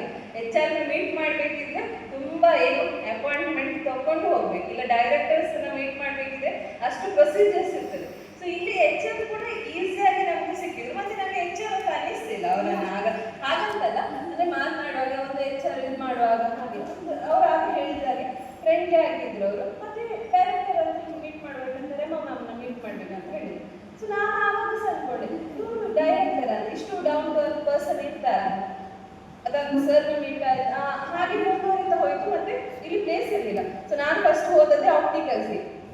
ಅಲ್ಲಿ ಅದಕ್ಕಿಂತ ಹೆಚ್ಚಿನವರು, ಅವರಿಗೆ ಮಲಯಾಳಂ ಬರೋದಿಲ್ಲ ಅನಿಲ್ ಸರಿಗೆ. ನಾನು ಫಸ್ಟ್ ಹೋಗಿ ಮೀಟ್ ಮಾಡಿದ್ದೆ ಅವರನ್ನು. ಅವರಿಗೆ ಮಲಯಾಳಂ ಅಲ್ಲ ಕನ್ನಡನೇ ಬರೋದಿಲ್ಲ ಅವರಿಗೆ. ನಾನು ಇಲ್ಲಿ ಇಂಗ್ಲೀಷಲ್ಲಿ ಮಾತನಾಡ್ತಿದ್ದೆ. ಅವರಾಗ ಹೇಳಿದ್ರು ನಾನು ಇಂಗ್ಲೀಷ್ ಕಲಿತೆ, ನಾನು ಇಲ್ಲಿ ಮಲಯಾಳಂ ಕಲಿಸ್ಕೊಡೋಣ. ಮತ್ತೆ ಅವಿನಾಶ್ ಸರ್ ಇದ್ರು, ಸ್ವಾತಿ ಅವರೆಲ್ಲ ಏನು ಜಾಗ ಇಲ್ಲ ಇಲ್ಲಿ ಕೂತ್ಕೊಳ್ಳಿಕ್ಕೆ. ಮತ್ತೆ ಪ್ರಜಕ್ತ ಮ್ಯಾಮ್ ನನ್ನ ಚೇಂಬರಿಗೆ ಶಿಫ್ಟ್ ಆದರು. ಪ್ರಜಕ್ತ ಮ್ಯಾಮ್ ಚೇಂಬರಿಗೆ ಶಿಫ್ಟ್ ಆದರೆ ಎಷ್ಟೋ ಮೆಡಿಕಲ್ ಅವರು ನಾನೇ ಪ್ರಜಕ್ತ ಮ್ಯಾಮ್ ಅಂದರೆ ಇನ್ನೊಬ್ರು ಹೊಸ ಡಾಕ್ಟರ್ ಬಂದಿದ್ದಾರೆ ಅಂತ ಅನ್ಕೊಂಡವರು ಇದ್ದಾರೆ ಅಲ್ಲಿ ಕೂತ್ಕೊಂಡಾಗ ತುಂಬ ಜನ. ಹಾಗೆ ಮತ್ತೆ ಅಲ್ಲಿಂದ ಕೌನ್ಸಿಲಿಂಗ್ಗೆ ಶಿಫ್ಟ್ ಆದೆ. ಮತ್ತೆ ರಿಫ್ರೆಕ್ಷನಲ್ಲಿ ಕೂತ್ಕೊಳ್ತಾ ಇದ್ದೆ ಇಲ್ಲಿ ಜಾಗ ಇಲ್ಲದಾಗ. ಸೊ ಮಲಯಾಳಂ ಹಾಗೆ ಕಲಿತಾ ಹೋದೆ. ಯಾವಾಗಲೂ 5 ನಿಮಿಷ ಯಾವಾಗಲೂ ತಮಾಷೆ ಮಾಡೋದು. ನಾನು ಯೂಶ್ವಲಿ ನನಗೆ ಮರ್ಚಿಪೋಯಿ ಮತ್ತು ಮಾರ್ಚಿಪೋಯಿ ತುಂಬ ಡಿಫರೆನ್ಸ್ ಗೊತ್ತಾಗ್ತಿರ್ಲಿಲ್ಲ. ನಾನು ಯೂಶ್ವಲಿ ಹೇಳ್ತಿದ್ದೆ ನಾನು ಮರ್ಚಿಪೋಯಿ ಅಂತ, ನನಗೆ ಮರ್ತೋಗಿ ಅಂತ ಹೇಳಿ ಬರ್ತಿರ್ಲಿಲ್ಲ. ಸೊ ನನಗೆ ಅದೆರಡು ಕನ್ಫ್ಯೂಷನ್ ಯಾರು ಮರ್ಚಿಪೋಯಿ ಅಂತ ಹೇಳ್ತಿದ್ದೆ. ಆವಾಗ ನಿಮಿಷ ಯೂಶ್ವಲಿ ಹೇಳ್ತಿದ್ದೆ ಚೇಚಿ ಅಂಗಡಿ ಅಲ್ಲ ಮರ್ಚಿಪೋಯಿ ಅಂತ ಹೇಳಿದ್ರೆ ಡೆತ್ ಆಯ್ತು ಅಂತ ಹೇಳಿ. ಹಾಗೆ ತುಂಬ ವರ್ಡ್ಸ್ ಹೇಳಿದ್ದೇನೆ. ಅವರಿಗೆ ತುಂಬ ಅವರು ಕರೆಕ್ಷನ್ ಮಾಡ್ತಾ ಇದ್ರು. ಇವನ್ ಅಪ್ರೀತಿ ಕೂಡ ತುಂಬ ಕರೆಕ್ಷನ್ ಮಾಡ್ತಾ ಇದ್ರು. ಸೊ ಅದಾದ್ಮೇಲೆ ಹಾಗೆ ಆಗ್ತಾ ಹೋಯ್ತು. ಒಂದು ದಿವಸ ಮ್ಯಾಮ್ ಹೇಳಿದ್ರು ಹೀಗೆ ಅನ್ವಿತದಲ್ಲಿ ಒಂದು ಕಾರ್ನರ್ ಇರ್ತದೆ, ಕಿಡ್ಸ್ ಕಾರ್ನರ್ ಆಗ್ತಾ ಉಂಟು ಮ್ಯಾಥ್ಸ್ನಿಂದ ನಾವು ಮಾಡ್ತಾ ಇದ್ದೇವೆ. ಮಾಡ್ತಾ ಇರುವಾಗ ಸ್ವಲ್ಪ ಬ್ರೇಕ್ ಆಯ್ತು, ಅದು ಕಂಟಿನ್ಯೂ ಮಾಡ್ಬೋದಾ ಕೇಳಿ. ಸೊ ನಾನು ಹೇಳಿದೆ ಸರಿ ಮ್ಯಾಮ್ ನಾವು ನೋಡುವ, ಹೊಸ ವರ್ಷಕ್ಕಿಂತ ಹೊಸ ಪ್ರಾಜೆಕ್ಟ್ ಮಾಡುವ ಅನ್ವಿತದಿಂದ ಅಂತ. ಅದಕ್ಕೆ ನಾನು ಚಾಲೆಂಜ್ ಸಹ ಹೇಳಿದ್ರು, ನಿಮಗೆ ಟ್ರಸ್ಟ್ ಬಗ್ಗೆ ಗೊತ್ತುಂಟ ಕೇಳಿದೆ. ಹೇಳಿದೆ ನಾನು ಟ್ರಸ್ಟ್ ಫೀಲ್ಡ್ ಅಲ್ಲ, ನನಗೆ ಗೊತ್ತಿಲ್ಲ. ಸೊ ನೀವು ಕಲ್ತ್ಕೊಂಡು ಬಾ ಅಂತ ಹೇಳಿದ್ರು. 1 ಮಂತ್ ಕಲಿ. ಸೊ ನಾನು ಇದ್ದ ಟ್ರಸ್ಟ್ ಅನ್ನೆಲ್ಲ ಹುಡುಕಿ ಎಲ್ಲ ಬರ್ದಿಟ್ಟು, ಈಗ ಸಹ ಉಂಟು ನನ್ನ ನೋಟ್ಸ್ ಎಲ್ಲ ಬರ್ದಿಟ್ಟು, ಫಂಡ್ ರೈಸ್ ಹೇಗೆ ಮಾಡೋದು ಎಲ್ಲ ಬರ್ದಿಟ್ಟು ನೋಟ್ ಮಾಡಿ. ಮತ್ತೆ ಅವರು ಕ್ವಶನ್ ಕೇಳ್ತಿದ್ರು, ಹೇಗೆ ಮಾಡ್ತಿದ್ರು, ಹೀಗೆ ಪ್ರೈವೇಟ್ ಟ್ರಸ್ಟ್ ಉಂಟು, ಹೀಗೆ ತುಂಬ NGOs ಥರದ್ದು ಹಾಗೆಲ್ಲ ತುಂಬ. ಮತ್ತೆ ಅವರು ಕ್ವಶನ್ ಕೇಳ್ತಿದ್ರು. ನನ್ನ ರಶ್ಮಿ ಮ್ಯಾಮ್ ಆ ಇನಿಷಿಯಲ್ ಸ್ಟೇಜಲ್ಲಿ ನನಗೆ ಬರ್ತಾ ಇರಲಿಲ್ಲ ಅಲ್ಲ ಮಾಡಲಿ, ನಂಗೆ ತುಂಬ ಹೆಲ್ಪ್ ಮಾಡ್ತಾ ಇದ್ರು. ಏನಾದರೂ ಮಾಡೋದಾದ್ರೆ ಎಕ್ಸಾಂಪಲ್ ವಿದ್ಯಾರಂಭ ಎಲ್ಲ ರೀಸೆಂಟಾಗಿ ನನಗೆ ಒಂದು ಜಸ್ಟ್ ಐಡಿಯಾ ಬಂದದ್ದು. ಸರ್ ಅದನ್ನು ಹೇಳಿದಾಗ ಸರ್ ಹೇಳಿದ್ರು ಓಕೆ ನಾವು ಮಾಡುವ ಅಂತ ಹೇಳಿ. ಸೊ ಆ ಥರದ್ದು ಆಗಿ ತುಂಬ ಪ್ರೋಗ್ರಾಮ್ಸ್ ಆದದ್ದುಂಟು. ಎಸ್ಪೆಷಲಿ ಮ್ಯಾಥ್ಸಿಗೆ ಅಂತ ಹೇಳಿ ನಾನು ಮೊದಲಿಂದ ಹೇಳ್ತಾ ಬಂದ ಹಾಗೆ ರಮಮ್ಮ ಇಲ್ದಿದ್ರೆ ನಿಜವಾಗಿ ಆಗ್ತಿಲ್ಲ. ಅವರೊಂದು ಸ್ಟ್ರೆಂತ್ ಎಂತ ಮಾಡಿದ್ರು ಚೆಯ್ಯು ರಂಜಿತ ಎಂತೂ ಆಗೋದಿಲ್ಲ ಅಂತ ಅವರೊಂದು ಸಪೋರ್ಟ್ ಅಷ್ಟು ಹೇಳಿದ್ರೆ ಸಾಕು. ಇವನ್ ಸರ್ ಹಾಗೆ ಒಂದು ಇಷ್ಟು ಹೇಳ್ತಾರೆ. ಸೊ ನಾವು ಒಂದು ವಿಷನ್ ಕೊಡ್ತಾರೆ, ನಾವು ಅದನ್ನು ಜಸ್ಟ್ ಏನು ಅಪ್ಲೈ ಮಾಡೋದು ಮಾತ್ರ. ನಾನು ಹಾಗೆ ಅವರೊಂದು ಆಲ್ರೆಡಿ ಒಂದು ಸ್ಕ್ರಿಪ್ಟ್ ಕೊಟ್ಟಿರ್ತಾರೆ ನಮಗೆ, ಜಸ್ಟ್ ನಾನು ಅದನ್ನು ಹಾಕೋದು ಮಾತ್ರ. ಸೊ ನಮಗೆ ಬೇರೆ ಏನೇ ಬೇಕಂತ ಇರಲಿಲ್ಲ. ಸೊ ಈ ಥರ ಮುಂದುವರಿತಾ ಹೋಯಿತು. ಐ ಥಿಂಕ್ ಇಲ್ಲಿ ನಾನು ತುಂಬ ಅದು ನಾನು ಹೇಳಿದ್ದಲ್ಲ, ಕಾಲೇಜಲ್ಲೆಲ್ಲ ವರ್ಕ್ ಮಾಡಿದ್ರು ಕೂಡ ಆ ಎನ್ವೈರ್ಮೆಂಟ್ ಬೇರೆ ಇತ್ತು. ಇಲ್ಲಿ ಬಂದಾಗ ಏನು ನಾನು ಆಗಲೇ ಹೇಳಿದೆ, ಒಂದು ಸೆಕ್ಯೂರ್ ಫೀಲಿಂಗ್ ಅಂತ ಇರ್ತದೆ ನಮಗೆ ಬಂದಾಗ. ಹಾಸ್ಪಿಟಲ್ ಅಂತ ನಾನು ಗೂಗಲ್ ಮ್ಯಾಪ್ ಹಾಕಿ ಹುಡುಕಿ ಬಂದವಳು ಹಾಸ್ಪಿಟಲನ್ನು ಫಸ್ಟ್ ಬರುವಾಗ. ನನಗೆ ಗೊತ್ತಿಲ್ಲ, ನಮ್ಮ ಮನೆಯವರಿಗೆ ಗೊತ್ತಿಲ್ಲ, ಅವ್ರಿಗೆ ಹಾಸ್ಪಿಟಲ್ ಉಂಟಂತ ಗೊತ್ತುಂಟು, ಎಲ್ಲಿ ಅಂತ ಗೊತ್ತಿಲ್ಲ. ಸೊ ಹಾಗೆ ಬಂದವಳು ನಾನಿಲ್ಲಿ. ಈಗ ತುಂಬ ಅದು ನಾನು ಏನು ಹೇಳೋದು ಅಂತ ಹೇಳಿದ್ರೆ, ಒಂದು ಇನ್ಸ್ಟಿಟ್ಯೂಷನ್ ಅಂತ ಹೇಳಿ ನಮಗೆ ಅಷ್ಟೊಂದು ಸೇಫ್. ನನಗೆ ಎಸ್ಪೆಷಲಿ ನನ್ನ ಲೈಫಲ್ಲಿ ಏನಂತ ಹೇಳಿದರೆ ಎಲ್ಲ ವಿಷಯದಲ್ಲಿ ಅದು ನನ್ನ ಇಂಟೆಲೆಕ್ಚುಯಲ್ ಏನು ನನ್ನ ಗ್ರೋತಿಗೆ ಹೆಲ್ಪ್ ಆಗಿದೆ. ಎಕ್ಸಾಂಪಲ್ ನಾನು ಒಂದು ಟೀಚ್ ಮಾಡುವಾಗ ಮಕ್ಕಳಿಗೆ ಅಷ್ಟೇ ನಾನು ಮೊದಲೇ ಹೇಳಿದಾಗ ಇಷ್ಟು ಮಾತನಾಡ್ತಿರ್ಲಿಲ್ಲ. ನಾನು ಇಲ್ಲಿ ಬಂದು ಎಲ್ಲ ಗ್ರೋತ್ ಆಗಿದೆ. ಇವನ್ ಎಕ್ಸಾಂಪಲ್ ಮಾನುಷದಿಂದ ಎಷ್ಟೋ ಜನರಿಗೆ ನಮ್ಮ ಬಗ್ಗೆ ನಾವು ಗೊತ್ತಾಗಿದೆ. ಎಕ್ಸಾಂಪಲ್ ಆ ಸಲ ಕಾದರ್ ಮಾನ್ವಡ್ ಸರ್ ಎಲ್ಲ ಬಂದರು. ಸೊ ಅವ್ರ ಬಗ್ಗೆ ನಾನು ಕೇಳಿರಲಿಲ್ಲ. ಅವರನ್ನೆಲ್ಲ ಮೀಟ್ ಮಾಡುವಂಥ ಏನು ಆಪರ್ಚುನಿಟಿ ಸಿಕ್ತು. ಸೊ ಆ ಥರದ ಆಪರ್ಚುನಿಟಿ ಐ ಥಿಂಕ್ ಬೇರೆ ಎಲ್ಲೂ ಮಾಡಿದ್ರೆ ನಮಗೆ ಸಿಗ್ಲಿಕ್ಕಿಲ್ಲ. ಹತ್ತಿರದ ಎಕ್ಸಾಂಪಲ್ ಪುಷ್ಪಾಂಗನ್ ಸರ್ ಆಗಿರ್ಬೋದು. ಸೊ ಅವರೆಲ್ಲ ಏನು ಅವರ ಫೀಲ್ಡಲ್ಲಿ ಅಚೀವ್ ಮಾಡಿದಂಥ ವ್ಯಕ್ತಿಗಳು. ಸೊ ನಮಗೆ ಅನ್ನಿಸ್ತು ಅವ್ರು ನಮ್ಮ ಜೊತೆಲಿ ಇರ್ತಾರೆ ಅಂತ ಹೇಳಿ. ಆದರೆ ನಮಗೆ ಅವರ ಸ್ಟ್ರಗಲ್, ಈಗ ಸರ್ ಆಗಿರ್ಬೋದು, ಸರ್ ಯಾವಾಗ ರಾಜೇಶ್ ಹೇಳೋದುಂಟು, ಅಲ್ಲಿಂದ ಹೋಗಿ ಯೂಶ್ವಲಿ ನಮಗೆ ಅನ್ನಿಸ್ತದೆ ಎರ್ನಾಕುಳಮಿಗೆ ಹೋಗಿ ಪುನಃ ಬಂದು ಬೆಳಿಗ್ಗೆ OP ನೋಡಿ ಮತ್ತೆ ಮಾನಸಿಕ ಸರ್ಜರಿ ಮಾಡೋದು ಅಂತ ಹೇಳಿದರೆ ಅದು ಅಷ್ಟು ಈಸಿಯ ಕೆಲಸ ಅಲ್ಲ. ಯೂಶ್ವಲಿ ಈಗ ನಾನು ನನ್ನ ತಂದೆ ಅಂತ ಹೇಳಿ ಥಿಂಕ್ ಮಾಡಿದ್ರು ಕೂಡ ನನಗೆ ಬೇಸರ ಆಗ್ತದೆ. ನನ್ನ ತಂದೆ ಯಾಕೆ ಯೂಶ್ವಲಿ ನಾವು ಹೇಳ್ತೇವಲ್ವ, ಯಾಕೆ ಇಷ್ಟು ಕಷ್ಟಪಡ್ತೀರ ಅಂತ. ಸೊ ಅವ್ರು ಆಗ ಹೇಳ್ತಿದ್ರಲ್ಲ ಸರ್, ಮೊದಲೆಲ್ಲ ಹೇಳುವಾಗ ಅವರ ತಂದೆ ಹೋಗ್ತಿದ್ದದ್ದು ಬಂದು ಪುನಃ OP ನೋಡ್ತಿದ್ದದ್ದು. ಆಗ ಅಷ್ಟು OPಗೆ ಜನ ಇರಲಿಲ್ಲ. ಸೊ ಇಷ್ಟೆಲ್ಲ ಒಂದು ಜರ್ನಿ ನೋಡಿದರೆ ಸೊ ನಾವು ಅಂದ್ಕೊಳ್ಳೋದು ಇದೆಲ್ಲ ಏನೂ ಅಲ್ಲ, ನಮ್ಮ ಲೈಫಲ್ಲಿ ಬರೋ ಕಷ್ಟಗಳು ಏನೂ ಅಲ್ಲ. ಅದನ್ನೆಲ್ಲ ಮೀರಿ ನಮಗೀಗ ಒಂದು ಸೆಕ್ಯೂರ್ ಆಗಿ ಒಂದು ಪ್ಲೇಸ್ ಮಾಡಿ ಕೊಟ್ಟಿದ್ದಾರೆ ಅವರು. ಸೊ ನಾವು ಅದನ್ನು ಏನು ಇಂಪ್ರೂವ್ಮೆಂಟ್ ಮಾಡಬೇಕೇ ವಿನಃ ಇನ್ನೂ ಅದನ್ನು ಏನು ಮಾಡ್ತಾರೆ, ಅವರು ಏನು ಮಾಡಿದ್ದಾರೆ ಅವರ ಹೋಪ್ಸನ್ನು ನಾವು ಟ್ರಸ್ಟನ್ನು ಉಳಿಸಬೇಕು ಅಂತ ಹೇಳಿ. ಆ ಟ್ರಸ್ಟ್ ನಾವು ಹೇಗೆ ಉಳಿಸ್ತೇವೆ ಅಂತಲ್ಲ, ನಾವು ನಮ್ಮ ವರ್ಕಲ್ಲಿ ನಾವು ತೋರಿಸ್ಬೇಕಂತ ಹೇಳಿ ನಾನು ಅದನ್ನೇ ಟ್ರಸ್ಟ್ ಯಾವಾಗಲೂ ಸರ್ ಹೇಳಿದಾಗೆ ಫೇತ್ ಬಿಲೀಫ್ ಇದೆರಡನ್ನು ಬಿಟ್ಟು ಟ್ರಸ್ಟ್ ಅಂತ ಹೇಳೋದು ಟಾಪಲ್ಲಿ ಇರ್ತದೆ. ಆ ಟ್ರಸ್ಟನ್ನು ಪ್ರತಿಯೊಬ್ಬರು ನಾವು ಉಳಿಸ್ಕೊಳ್ಬೇಕು. ಸೊ ಅದಕ್ಕಾಗಿ ನಾನು ಇನ್ನೊಂದು ಹೇಳಬೇಕು, ಆ ದಿವಸ ನನಗೆ ಆಪರ್ಚುನಿಟಿ ಸಿಗಲಿಲ್ಲ. Sir employ of the year within year ಅದು ನಾನು ಎಕ್ಸ್ಪೆಕ್ಟೇ ಮಾಡಿರಲಿಲ್ಲ. ಸರ್ ಅನೌನ್ಸ್ಮೆಂಟ್ ನಾನು ಯಾವುದೋ ಇದರಲ್ಲಿದ್ದೆ, ಮಕ್ಕಳು ಊಟ ಮಾಡಲಿಲ್ಲ ಅದೇ ತಲೆಯಲ್ಲಿತ್ತು. ಹೇಳುವಾಗ ಆಮೇಲೆ ಸರ್ ಹೇಳಿದ್ರು, ನನಗೆ ನಿಜ ಗೊತ್ತಿರಲಿಲ್ಲ. ಸೊ ನನಗೆ ಗೊತ್ತಿಲ್ಲ ಅದು ಎಷ್ಟು ನಾನು ಅದಕ್ಕೆ ಯೋಗ್ಯಳು ಅಂತ ಹೇಳಿ. ನಾನು ಇವಾಗಲೂ ಸಹ ಕೂಡ ನನಗೆ ಅದೊಂಥರ ಕನಸೇ ಅಂತ ಏನು ಹೇಳ್ತಾರೆ ನಾನು ಡ್ರೀಮೂ ಸಹ ಮಾಡಿರಲಿಲ್ಲ ಆ ವಿಷಯದ ಬಗ್ಗೆ. ಇದೊಂದು ಅಲ್ಲೇ ತಂದಿಟ್ಟಿದ್ರು ಫ್ರೂಟ್ಸ್ ಎಲ್ಲ, ನಾನು ಹತ್ಕೊಂಡು ಅದರಲ್ಲಿ ಮಾವಿನ ಹಣ್ಣಲ್ಲೆಲ್ಲ ಹೇಳ್ತಿದ್ರು ಮಾವಿನ ಹಣ್ಣು ಒಳ್ಳೆದುಂಟು ಅಂತ ಹೇಳಿ. ಹಾಗೆ ನಾನು ಅದ್ರ ಬಗ್ಗೆ ಯೋಚನೆ ಮಾಡಿದವಳಲ್ಲ, ಖಾಲಿ ವರ್ಕ್ ಮಾಡೋ ಬಗ್ಗೆ ಮಾತ್ರ ಯೋಚನೆ ಮಾಡಿದವಳು. ಸೊ ಆ ಥರದೊಂದು ಅವಾರ್ಡ್ ಉಂಟು ಅಂತ ಹೇಳಿ ನನಗೆ ಗೊತ್ತಿಲ್ಲ. ಸೊ ನನಗೆ ಎಷ್ಟು ಯೋಗ್ಯತೆ ಉಂಟು ಅಂತ ಹೇಳಿ ನನಗೆ ಗೊತ್ತಿಲ್ಲ ಆ ಅವಾರ್ಡನ್ನು ತಗೊಳ್ಳಿಕ್ಕೆ ಸರ್ನ ಕೈಯಿಂದ. ಆದರೆ ಏನು ಹೇಳ್ತಾರೆ, ಒಂದು ಖುಷಿ ಅಂತ ಹೇಳ್ತಾರೆ ಮುಂದೆ ಹೋಗಲಿಕ್ಕೆ. ಸೊ ಒಂದು ಹೊಸ ಪ್ಲೇಸಿಗೆ ಬಂದು ನನಗೆ ಒಂದು ಏನು ಹೇಳ್ತಾರೆ ಹೋಮ್ಲಿ ಫೀಲ್. ನನಗೆ ಮನೆಯನ್ನು ಬಿಟ್ಟು ಬಂದು ಇನ್ನೊಂದು ಮನೆ ಸಿಕ್ಕಿದ ಹಾಗೆ ರಿಯಲಿ ನಾನು ಅದನ್ನು ಹಾರ್ಟ್ಫುಲಿ ಹೇಳ್ತೇನೆ. ಅಲ್ಲಿ ಅಪ್ಪ ಅಮ್ಮನ ಬಿಟ್ಟು ಬಂದರೂ ಕೂಡ ಇಲ್ಲಿ ನನಗೆ ಒಂದು ಮನೆ ಸಿಕ್ಕಿದೆ. ಹಸ್ಬೆಂಡ್ ಮನೆ ಇದ್ರೂ ಕೂಡ ಹಾಗಲ್ಲ, ಒಂದು ಫ್ಯಾಮಿಲಿ ಅಂತ ಹೇಳಿ. ಈಗ ಶೇರಿಂಗ್ ಮಾಡ್ಲಿಕ್ಕಾಗಿರ್ಬೋದು ಅಥವಾ ಏನಾದರೂ ಒಂದು ಆ ಟೈಮಲ್ಲಿ ನಾನು ಜಾಯ್ನ್ ಆದ ಟೈಮಲ್ಲಿ ನನ್ನ ಅತ್ತಿಗೆ ಹುಷಾರಿಲ್ಲ, ಆವಾಗ ಕೂಡ ರಶ್ಮಿ ಹೆಲ್ಪ್ ಮಾಡಿದ್ರು. ನನಗೆ ನೀವು ಇಮಿಡಿಯೇಟ್ ಆಗಿ ಯಾರು ಸಹ ಕೊಡೋದಿಲ್ಲ, ಕೊಡ್ತಾ ಇದ್ರು. ಮತ್ತೆ ಇನ್ನೊಂದು ಸರ್ ಕೂಡ ಪ್ರತಿಯೊಂದು ವಿಷಯದಲ್ಲಿ ಅವರು ಓಕೆ ನೀನು ಹೀಗೆ ಮಾಡು ಅಂತ ಹೇಳಿ ಅವ್ರು ಹೇಳ್ತಾರೆ ಅಷ್ಟೇ ಮಾಡಿದ್ದಾರೆ ಅಂತ. ಅವ್ರು ಯಾವ್ದು ಹೇಳುದಿಲ್ಲ. ನಾನು ಏನು ನಿಜವಾಗಿ ಆ ಸಪೋರ್ಟ್ ಇಲ್ದಿದ್ರೆ ನಮ್ಗೆ ಒಂದು ಬೆನ್ನೆಲುಬಾಗಿ ನಿಲ್ತಾರಲ್ಲ, ಅವರನ್ನು ನಾವು ಹಿಂದಿನ ಯಾವತ್ತೂ ಮರಿಬಾರ್ದು. So thank you so much. ನಾನು ಹಾಗಾದ್ರೆ ಇನ್ನು ಎಲ್ಲಿಗೆ ಹೋದ್ರೂ ಕೂಡ ಕೌಮುದಿ ಗ್ರಾಮೀಣ ನೇತೃತ್ವದಲ್ಲಿ ಏನೆಲ್ಲ ಎಕ್ಸ್ಪೀರಿಯನ್ಸ್ ಅಂತ ನಾನು ತಗೊಂಡಿದ್ದೇನೆ ಅದು ಯಾವಾಗಲೂ ಟಾಪ್ ಅಲ್ಲೇ ಇರ್ತದೆ. ನಾನು ಇಷ್ಟು 5 years ಲೆಕ್ಚರಿಂಗ್ ಎಕ್ಸ್ಪೀರಿಯನ್ಸ್ ಕೂಡ ಎಕ್ಸ್ಪೀರಿಯನ್ಸ್ ಮಾಡದಿರುವಂಥದ್ದು, ಅಥವಾ ಎಸ್ಪೆಷಲಿ ನಾನು ಇಲ್ಲಿಗೆ ಬಂದು ಕಲೀಲಿಕ್ಕೆ ತುಂಬ ಸಿಕ್ತು. ಬೇರೆಯವರಿಂದ ಆಗಿರ್ಬೋದು ಅಥವಾ ನನ್ನನ್ನು ನಾನೇ ಸರಿ ಆಗುತ್ತೆ, ನಮ್ಮನ್ನು ನಾನೇ ಅರಿತುಕೊಳ್ಳಿಕ್ಕೆ, ಎಸ್ಪೆಷಲಿ ಹೋಮ್ ಪ್ರೋಗ್ರಾಮ್ ನನಗೆ ತುಂಬ ಇಷ್ಟವಾದಂಥ ಪ್ರೋಗ್ರಾಮ್ ಹೋಮ್ ಪ್ರೋಗ್ರಾಮ್. ಇವನ್ ಸುದರ್ಶನ ಕೂಡ ನನ್ನ ಈಗ ಏನು ಹೇಳ್ತಾರೆ ಸ್ವಲ್ಪ ಟ್ಯಾಲೆಂಟ್ ಇದ್ದದ್ರಲ್ಲಿ ನನಗೆ ಏನುಂಟು ಅದನ್ನು ಹಾಕಿ ಮಾಡಿರುವಂಥದ್ದು ಸುದರ್ಶನ. ಸೊ ಆ ಕಾನ್ಸೆಪ್ಟೇ ಅಲ್ಲ, ನಾನೊಂದು ಏನು ಸುಮ್ಮನೆ ಹೇಳಿದೆ ಸರ್ ಹೀಗೆ ಒಂದು ಮಾರಲ್ ಸ್ಟೋರೀಸ್ ತೋರಿಸ್ಬೋದು, ವಿಡಿಯೋಸ್ ತೋರಿಸ್ಬೋದು ಅಂತ. ಆಗ ನಾನು ಹೇಳಿದೆ ಓಕೆ ಮಾಡಿ. ಅದು ಫಸ್ಟ್ ಲಡ್ಡು ತುಂಬ ಇಷ್ಟ ಆಯಿತು ಸರ್. ಹಾಗೆ ಕಂಟಿನ್ಯೂ ಆಗ್ತಾ ಹೋದದ್ದು. ಸೊ ನಾನು ಏನು ಹೇಳೋದಂದ್ರೆ, ಇನ್ನು ಯಾರೇ ಬರಲಿ ಈ ಇನ್ಸ್ಟಿಟ್ಯೂಷನ್ಗೆ ಅಥವಾ ಇಲ್ಲಿ ಯಾರೇ ಹೋಗಲಿ ಮುಂದೆ ಬರಲಿ, ಆದರೆ ಈ ಇನ್ಸ್ಟಿಟ್ಯೂಷನ್ ಇನ್ನೂ ಬೆಳೀಬೇಕೇ ವಿನಃ ಅದಕ್ಕಿಂತ ಡೌನ್ ಆಗಬಾರ್ದು. ಹಿಂದಿಂದ ಏನು ಮಾಡಿದ್ದಾರೆ ಮುಂದೆ ಏನಾಗ್ತದೆ ನಮ್ಗೆ ಬೇಡ. ಪ್ರೆಸೆಂಟ್ ನಾವು ವರ್ಕ್ ಮಾಡಬೇಕು, ಮತ್ತೆ ಈ ಏನಂದ್ರೆ ಅದು ಗ್ರೋತ್ ಆಗ್ತಾ ಹೋಗ್ಬೇಕು. ಪುನಃ ಅದನ್ನ ಏನು ಬೇರೆ ಯಾವತ್ತು ಸ್ಟ್ರಾಂಗ್ ಆಗಿದ್ರೆ ಗ್ರೋತ್ ಆಗ್ತದೆ. ಮಿಡ್ಲಲ್ಲಿ ಏನಾಗಲಿಲ್ಲ ಇನ್ನೂ ಗ್ರೋತ್. ನಾನು ಅದೇ ಏನು ವಿಶ್ ಮಾಡೋದು, ನಾನು ಎಲ್ಲಿಗೆ ಹೋದರೂ ಕೂಡ ಪುನಃ ಇಲ್ಲಿನ ಯಾರೇ ಎಂಪ್ಲಾಯ್ ಕೂಡ ಪುನಃ ಬಂದರೂ ಕೂಡ ಅವರಿಗೆ ಮಿಸ್ ಆಗಬೇಕು. ಓಕೆ ಇನ್ನು ಇಷ್ಟು ಒಳ್ಳೆ ಆಗಿದೆ, ನಾವು ಕಾಲೇಜಿಗೆಲ್ಲ ಹೋಗ್ಬೇಕು ನಾವು ಹೇಳೋದಿಲ್ಲ ಓಕೆ ಟೀಚರ್ಸ್ ಇದ್ರು ಈ ಥರ ಇನ್ಸ್ಟಿಟ್ಯೂಷನ್.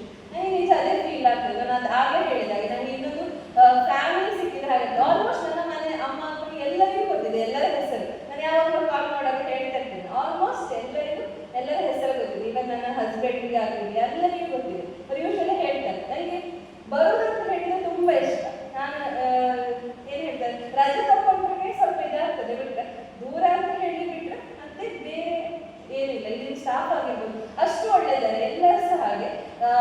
ಎಲ್ಲರೂ ಒಂದೊಂದು ಮನಸ್ತಾಪ ಇರ್ತದೆ, ಅದು ಫ್ಯಾಮಿಲಿಯಲ್ಲಿ ಯೂಶಲಿ ಇದ್ದೇ ಇರ್ತದೆ. ಇವನ್ ಹಸ್ಬೆಂಡ್ ವೈಫ್ ಮಧ್ಯೆ ಯಾವ ಹುಟ್ಟಿದ ಅಣ್ಣ ನಮ್ಮಂದ್ರೆ ನಮಗೆ ಅಷ್ಟು ಎಲ್ಲರಿಗೂ ಈಕ್ವಲ್ ಆಗಿ ಇರುವುದಿಲ್ಲ. ಕರೆಕ್ಟಾ? ಅಂದ್ರೆ ಸೇಮ್ ಪರ್ಸನಾಲಿಟೀಸ್ ಇರುವುದಿಲ್ಲ, ಒಬ್ಬೊಬ್ರು ಡಿಫ್ರೆಂಟ್ ಪರ್ಸನಾಲಿಟಿ ಅಂತಂದ್ರೆ ನಾವು ಅದನ್ನ ಎಕ್ಸೆಪ್ಟ್ ಮಾಡಲೇಬೇಕು. ಕೆಲವೊಂದ್ಸಲ ಬೇಸರ ಆಗ್ತದೆ.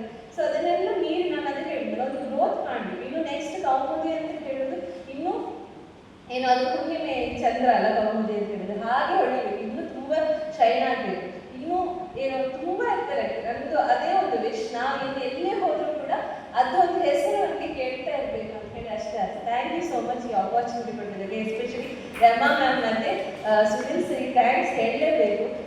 ಬಿಕಾಸ್ ಏನು ಹೇಳ್ತಾರೆ ಯಾರು ಎಕ್ಸೆಪ್ಟ್ ಮಾಡ್ತಿಲ್ಲ ಆ ಮೂಮೆಂಟ್ಗೆ ಬೇಕಿತ್ತು ನನಗೆ. ಅಂದರೆ ಜಾಬ್ ಅಂತಲ್ಲ, ನನಗೆ ಆ ಚೇಂಜ್ ಓವರ್ ಬೇಕಿತ್ತು. So thank you so much. ಅವರು ವಿತೌಟ್ ಏನು ಕೇಳಿಲ್ಲ, ಅಷ್ಟೇ ಕೇಳಿ ಹೌದಾ ಮಾಡಿದ್ರೆ ಅಷ್ಟೇ, ಮತ್ತೆ ಏನು ಕೇಳಿಲ್ಲ.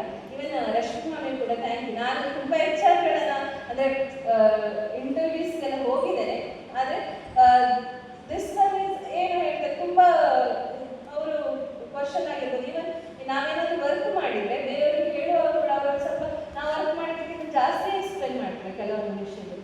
ಸೊ ಇಲ್ಲಿರುವ ಎಲ್ಲರೂ ಹಾಗೆ ಯಾರು ಅಂತಲ್ಲ, ಎಲ್ಲ ಸೆಕ್ಷನ್ ಕೂಡ. ಇವನ್ ರಿಸೆಪ್ಷನ್ ಅಲ್ಲಿ ನಾನು ಕೊಟ್ಟಿದ್ದೇನೆ, ಅವರು ಕೂಡ pharmacy, store room, counselling, refraction, opticals ಎಲ್ಲ ಪ್ರಸನ್ನ ಸರ್ ಆಗಿರ್ಬೋದು, ಎಲ್ಲರೂ ಕೂಡ ತುಂಬ ಏನು ಹೇಳ್ತಾರೆ ಒಳ್ಳೊಳ್ಳೆ ಪರ್ಸನಾಲಿಟೀಸ್. ಅವರ ವ್ಯಕ್ತಿತ್ವ ಹೊರಗೆ ಬರಬೇಕಷ್ಟೇ. ನಾವು ಮಾತನಾಡ್ತಿದ್ದೇವೆ, ಅವ್ರು ಮಾತನಾಡ್ತಿಲ್ಲ, ಅಷ್ಟೇ ವ್ಯತ್ಯಾಸ ಬಿಟ್ಟರೆ ತುಂಬ ವ್ಯಕ್ತಿತ್ವಗಳು ತುಂಬ ಉಂಟು.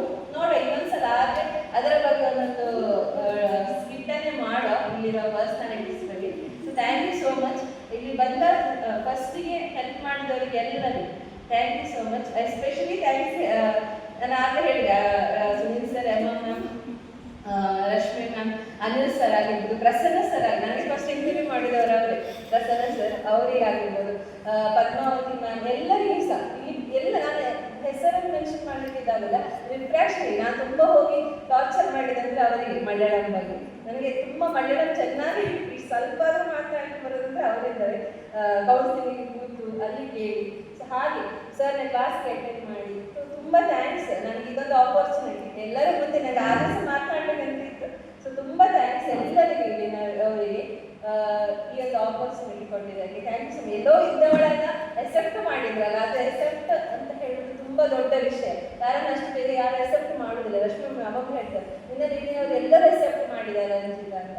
ನನಗೆ ಅದು ಎಕ್ಸೆಪ್ಟ್ ಮಾಡೋದಷ್ಟು ಈಸಿ ಅಲ್ಲ. ಈಗ ನಾನೊಂದು ಪರ್ಸನ್ ಎಕ್ಸೆಪ್ಟ್ ಮಾಡಿದ್ರೆ ಅಷ್ಟು ಈಸಿ ಅಲ್ಲ. ಸೊ ಎಕ್ಸೆಪ್ಟ್ ಮಾಡಿದ್ದಕ್ಕಾಗಿ ಎಲ್ಲರಿಗೂ ಥ್ಯಾಂಕ್ಸ್.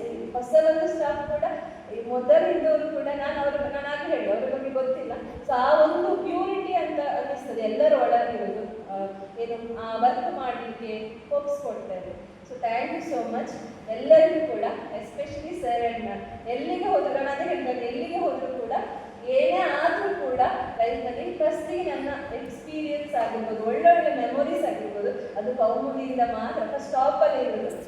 ಇನ್ನು ಯಾವುದೇ ಇದಕ್ಕೆ ಹೋದರೂ ಕೂಡ, ಇವಾಗ ನನ್ನ ಟೀಚಿಂಗ್ ಎಕ್ಸ್ಪೀರಿಯನ್ಸ್ ಕೂಡ ಅಷ್ಟು ಇದೆಲ್ಲ ಹೇಳೋದು ನಾನು, ಆದರೆ ಕೌಮುದಿಯಲ್ಲಿ ಹೇಳ್ತೀನಿ. ಥ್ಯಾಂಕ್ ಯು ಎಲ್ಲರಿಗೂ. ಈಸಿ ಲೈಫಲ್ಲಿ ಇದ್ದವಳಿಗೆ ಒಂದೇ ಸಲ ನನ್ನ ಲೈಫ್ ವೇಕೆಂಟ್ ಆದಾಗೆ ಫೀಲ್ ಆಯಿತು. ಎಂತ ಮಾಡ್ಲಿಕ್ಕೆ ಆಗ್ತಿರ್ಲಿಲ್ಲ. ನಾನು ಅಲ್ಲಿ ತನಕ ಮೂವೀಸ್ ನೋಡಿದವಳೆ ಅಲ್ಲ, ಇದ್ದ ಬಗ್ಗೆ ಮೂವೀಸ್ನೆಲ್ಲ ನೋಡಿದ್ದೇನೆ ಮಲಯಾಳಂ ಕಲೀಲಿಕ್ಕೋಸ್ಕರ. ಅರ್ಥ ಆಗ್ತಿರ್ಲಿಲ್ಲ, ಅದು ಇಂಗ್ಲೀಷ್ ಕ್ಯಾಪ್ಷನ್ ಹಾಕಿ ಎಲ್ಲ ನೋಡ್ತಾ ಇದ್ದೆ. ಅದಾನಂತರ ಬಂದು ಹೇಳಿದ್ರು, ನಾನು ಇಲ್ಲಿ ಬಂದೆ. ಐ ಥಿಂಕ್ ಫಸ್ಟ್ ನಾನು ಮೀಟ್ ಆಗಿದ್ದೆ ಪ್ರಮಿಳಾ ರಿಸೆಪ್ಷನಲ್ಲಿ. ಅವ್ರಿಗೆ ಗೊತ್ತಿಲ್ಲ. ನಾನು ಬಂದು ಕೇಳಿದೆ, ಇದು HR ಹೀಗೆ HR ಅನ್ನು ಮೀಟ್ ಮಾಡಬೇಕಿಂತ. ಆವಾಗ ಅವ್ರು ಹೇಳಿದ್ರು, ಆವಾಗ ರಶ್ಮಿ ಲೀವಲ್ಲಿದ್ರು, ಅವ್ರು ಎಲ್ಲೋ ಹೋಗಿದ್ರು, ಲೀವಲ್ಲಿದ್ರು ತುಂಬ ದಿವಸ. ಮತ್ತೆ ಹೇಳಿ ಸರಿ ಅಂತ ಹೇಳಿ ಪ್ರಸನ್ನ ಸರ್ ಅನ್ನು ಕಳಿಸಿದ್ರು. ಸೊ ನನಗೆ ಫಸ್ಟ್ ಇಂಟರ್ವ್ಯೂ ಮಾಡಿದವರು ಪ್ರಸನ್ನ ಸರ್. ಅವರು ಮಾಡಿದ್ರು ಇಂಟರ್ವ್ಯೂ. ಮತ್ತೆ ಹೇಳಿದ್ರು ಮತ್ತೆ ಬನ್ನಿ ಅಂತ ಹೇಳಿದ್ರು. ಮತ್ತೆ ಪುನಃ ಬಂದೆ. ನಾನು ಬಂದಾಗ ರಶ್ಮಿ ಮ್ಯಾಮ್ ಇದ್ರು. ನಾನು ಬೆಳಿಗ್ಗೆ ಬರ್ಲಿಕ್ಕೆ ಹೇಳಿದ್ರು. ಬೆಳಿಗ್ಗೆ ಬಂದು ಕೂತ್ಕೊಂಡೆ. ನನಗೆ ಅಫ್ರೀದಿ, ಆಗ ಅಫ್ರೀದಿ ಆಪ್ಟಿಕಲ್ಸಲ್ಲಿ ಇದ್ರು. ನಾನು ಕೂಡ ಅವರೇ HR ಅಂತ, ಬಿಕಾಸ್ ಈಸ್ ಕಮಿಂಗ್. ಸೊ ನಾನು ಕೂಡ HR ಅಂತ ನಾನು ಹೇಳಿ ಹೋದ್ರು. ಯೂಶ್ವಲ್ ನಮ್ಮ ರೆಸ್ಯೂಮ್ ನೋಡಿದವರಿಗೆಲ್ಲ ನಮ್ಮ ಮುಖ ಪರಿಚಯ ಇರ್ತದೆ. ಹಾಗಂತ ಮತ್ತೆ ನೋಡಿದ್ರೆ ರಶ್ಮಿ ಮ್ಯಾಮ್ ಹೋದ್ರು, ಕರೆದ್ರು HR ಚೇಂಬರಿಗೆ ಹೋಗಿ ಅಂತ. ನೋಡಿದ್ರೆ ರಶ್ಮಿ ಮ್ಯಾಮ್ ಅಲ್ಲಿ ಇದ್ರು. ಅವ್ರು ಹೇಳಿದ್ರು, ನೀವು ಅಲ್ಲಿಂದ ಬಂದದ ಅಂತ. ಅವ್ರು ಏನು ಮಾಡಲಿಲ್ಲ, ಜಸ್ಟ್ ನಾವು ಎಕ್ಸ್ಟ್ರಾ ನಮ್ಮದು ಏನು ಕರಿಕ್ಯುಲಮ್ ಆಕ್ಟಿವಿಟೀಸ್ ಅಂತ ಒಂದು ಹಾಕ್ತೇವೆ, ಜಸ್ಟ್ ಏನೆಲ್ಲ ನಾವು ಎಕ್ಸ್ಪರ್ಟೀಸ್ ಇದ್ದೇನೆ ಅಂತ. ಸೊ ನಾನು ಜಸ್ಟ್ ಒಂದು ಕ್ರಿಯೇಟಿವಿಟಿ ಅಂತ ಹಾಕಿದ್ದೆ ಅಷ್ಟೇ, ಕ್ರಿಯೇಟಿವ್ ಪರ್ಸನ್ ಅಂತ ಹಾಕಿದ್ದೆ. ಅದು ಬೇರೆ ಏನು ನೋಡಲಿಲ್ಲ ಅವ್ರ ರೆಸ್ಯೂಮಲ್ಲಿ. ಅದೊಂದು ನೋಡಿದ್ರು ಆಪ್ಷನ್. ಅದನ್ನು ನೋಡಿ ಹೇಳಿದ್ರು, ಹೀಗೆ ಒಂದು ನೆಕ್ಸ್ಟ್ ಇನ್ನೊಂದ್ಸಲ ಬನ್ನಿ ಅಂತ ಹೇಳಿದ್ರು. ಸರಿ ಅಂತ ನಾನು ಹೋದೆ. ಪುನಃ ಬಂದೆ ಮನೆಯಿಂದ. ಬಂದಾಗ ಆವಾಗ ಪುನಃ ಎಸ್ಸೆ ಬರಲಿಕ್ಕೆ ಹೇಳಿದರು. ನಿಮ್ಮದು ಕೆಮಿಸ್ಟ್ರಿ ಅಲ್ಲ, ಹೇಗೆ ಕೆಮಿಸ್ಟ್ರಿಯನ್ನು ಈ ಸೋಷಿಯಲ್ ಆಗಿ ಹೇಗೆ ಯುಟಿಲೈಸ್ ಮಾಡ್ಬೋದು ಅಂತ ಹೇಳಿ. ನಾನು ಅಂದ್ಕೊಂಡೆ, ನಾನು ಎಲ್ಲಿಗೆ ಬಂದಿದ್ದೇನೆ, ಆರ್ಗ್ಯಾನಿಕ್ ಕೆಮಿಸ್ಟ್ರಿಯಲ್ಲಿ ಇದೆ. ಆ ರೀತಿ ಸ್ಪಿರಿಚುವಲ್ ಆಗಿ ನಾನು ಅದುವರೆಗೆ ತಿಂಕೆ ಮಾಡಿರಲಿಲ್ಲ.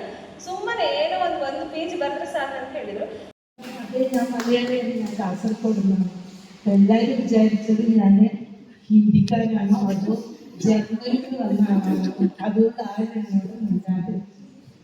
അതേമാതിരി ഫസ്റ്റ് ഒരു അനുഭവം ഞാൻ ഈ ഇവിടെ ജോയിൻ ചെയ്യാൻ വന്ന സമയം. പിന്നെ ആദ്യം ഇവിടെ വരുന്നതൊക്കെ സാറ് പറഞ്ഞിട്ടുണ്ടാവും, വൈകിട്ടേക്ക് ഇവിടെ വന്നത്. പിന്നെ ഇവിടെ ഞങ്ങൾ 2001 വന്നത്. ജൂൺ 3-ാം തീയതിയാണ് ഞങ്ങൾ ഇവിടെ എത്തിയത്. എന്നിട്ട് ഈ കേശവന്റെ വീട്ടിലാണ് താമസിച്ചിരുന്നത്. അന്ന് ഞങ്ങൾ രാവിലെ വരുന്ന സമയത്ത് ഇവിടെ ഒരു ഒഴിഞ്ഞ പറമ്പ് മാത്രമേ ഉണ്ടായിരുന്നുള്ളൂ. ഒരേ ഒരു വീട് മാത്രം, ഈ കുമാരമംഗലം ഇതിനകത്ത് ഒരു വീട് മാത്രമേ ഉണ്ടായിരുന്നുള്ളൂ. അവരെ വീട്ടിൽ ഒരുപാട് ഹെൽപ്പ് ചെയ്തിട്ടുണ്ടല്ലോ. അപ്പം അവിടെ ആ വീട്ടിലാണ് ഞങ്ങൾ നിന്നത്. ഒരു മാക്സിമം ഒരു 2 ആഴ്ചയോളം ആ വീട്ടിൽ നിന്നുണ്ട്. എന്നിട്ടാണ് അമ്പലത്തിൻ്റെ അവിടെ ഉള്ളൊരു വീട്ടിൽ വാടക വീട്ടിൽ ഞങ്ങൾ പോയത്. ഈ 2003 വന്നു. 2009 ഇവിടെ നമ്മൾ ഇനാഗ്രേഷൻ ചെയ്തത്. 2011 മുതൽ ഒരു തിങ്കളാഴ്ചയായിരുന്നു. ആ ദിവസമാണ് പേഷ്യന്റിനെ നോക്കാൻ സ്റ്റാർട്ട് ചെയ്തത്. പിന്നെ ആ സമയത്തേക്ക് ഞാൻ സാറ് മാത്രമേ ഉണ്ടായിരുന്നുള്ളൂ. പിന്നെ ഫ്ലേവി എന്നൊരു കുട്ടീനെ നഴ്സായിട്ട് നിർത്തിയിട്ടുണ്ടോ. അപ്പം ആ സമയത്ത് ഞങ്ങൾ 3 പേര് വെറുതെ ഇരിക്കുന്ന ദിവസങ്ങളായിരുന്നു, മാക്സിമം ദിവസങ്ങൾ.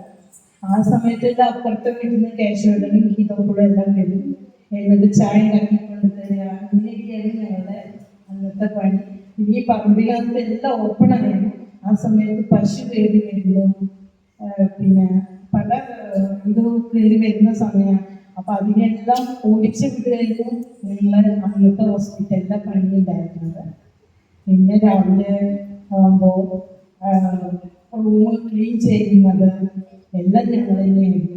അന്ന് ജനറേറ്ററൊക്കെ വാങ്ങുമ്പോൾ ജനറേറ്റർ കറക്കുന്നതെല്ലാം അന്ന് സുനിൽ സാർ മാത്രമേ ഉണ്ടായിരുന്നു. അപ്പോൾ പേഷ്യൻ്റ് വന്നാൽ ആദ്യം ചെയ്യുന്നത് പോയിട്ട് ജനറേറ്റർ കറക്കുക, എന്നിട്ട് വന്നിട്ട് പേഷ്യൻ്റിനെ നോക്കാം. അപ്പം ഞാനോ ബ്ലേഡ് ആരെങ്കിലും ആവും വിഷൻ നോക്കാം. വിഷൻ നോക്കിയിട്ട് സാറിൻ്റെ അടുത്തേക്ക് അയക്കും. അപ്പം അതിന് രജിസ്റ്റർ ചെയ്യുന്നത് ഞാനാണ്, വിഷൻ നോക്കുന്നത് ഞാനാവും. ചിലപ്പം പേഷ്യൻറ്റിനെ ഡോക്ടറെ അടുത്ത് കൊണ്ടുപോകുന്നത് ഞാനാണ്, പിന്നെ മെഡിസിൻ എടുത്ത് കൊടുക്കുന്നത് ഞാനാണ്. പിന്നെ ഞാൻ എന്നെ കുറിച്ച് പറയല്ല, അന്ന് സംഭവിച്ചത് പറയുക. പിന്നെ ആ സമയത്താണ് പിന്നെ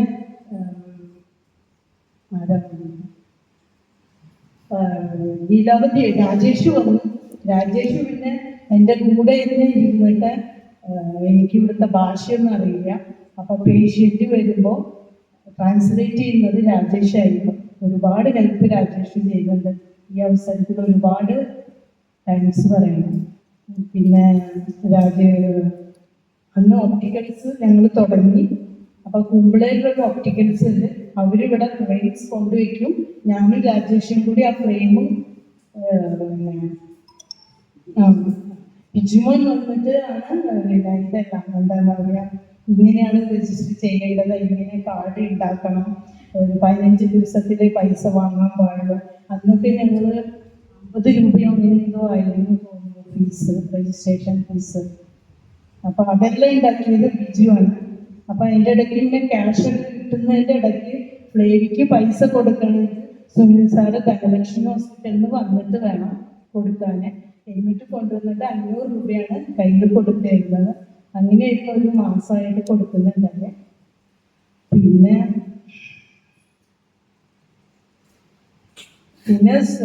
രാജേഷ് വന്നതിൻ്റെ പുറകെ ലീലാവതി വന്നു.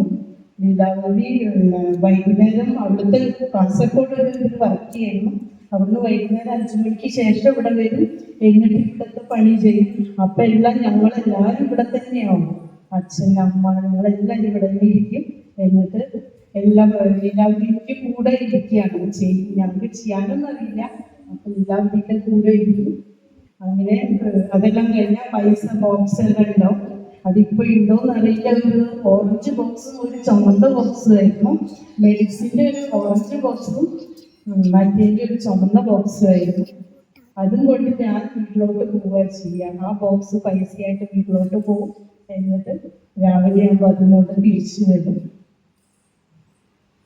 പിന്നെ അതിൻ്റെ ഇടയ്ക്കാണ് പത്മാവതി വന്നത്.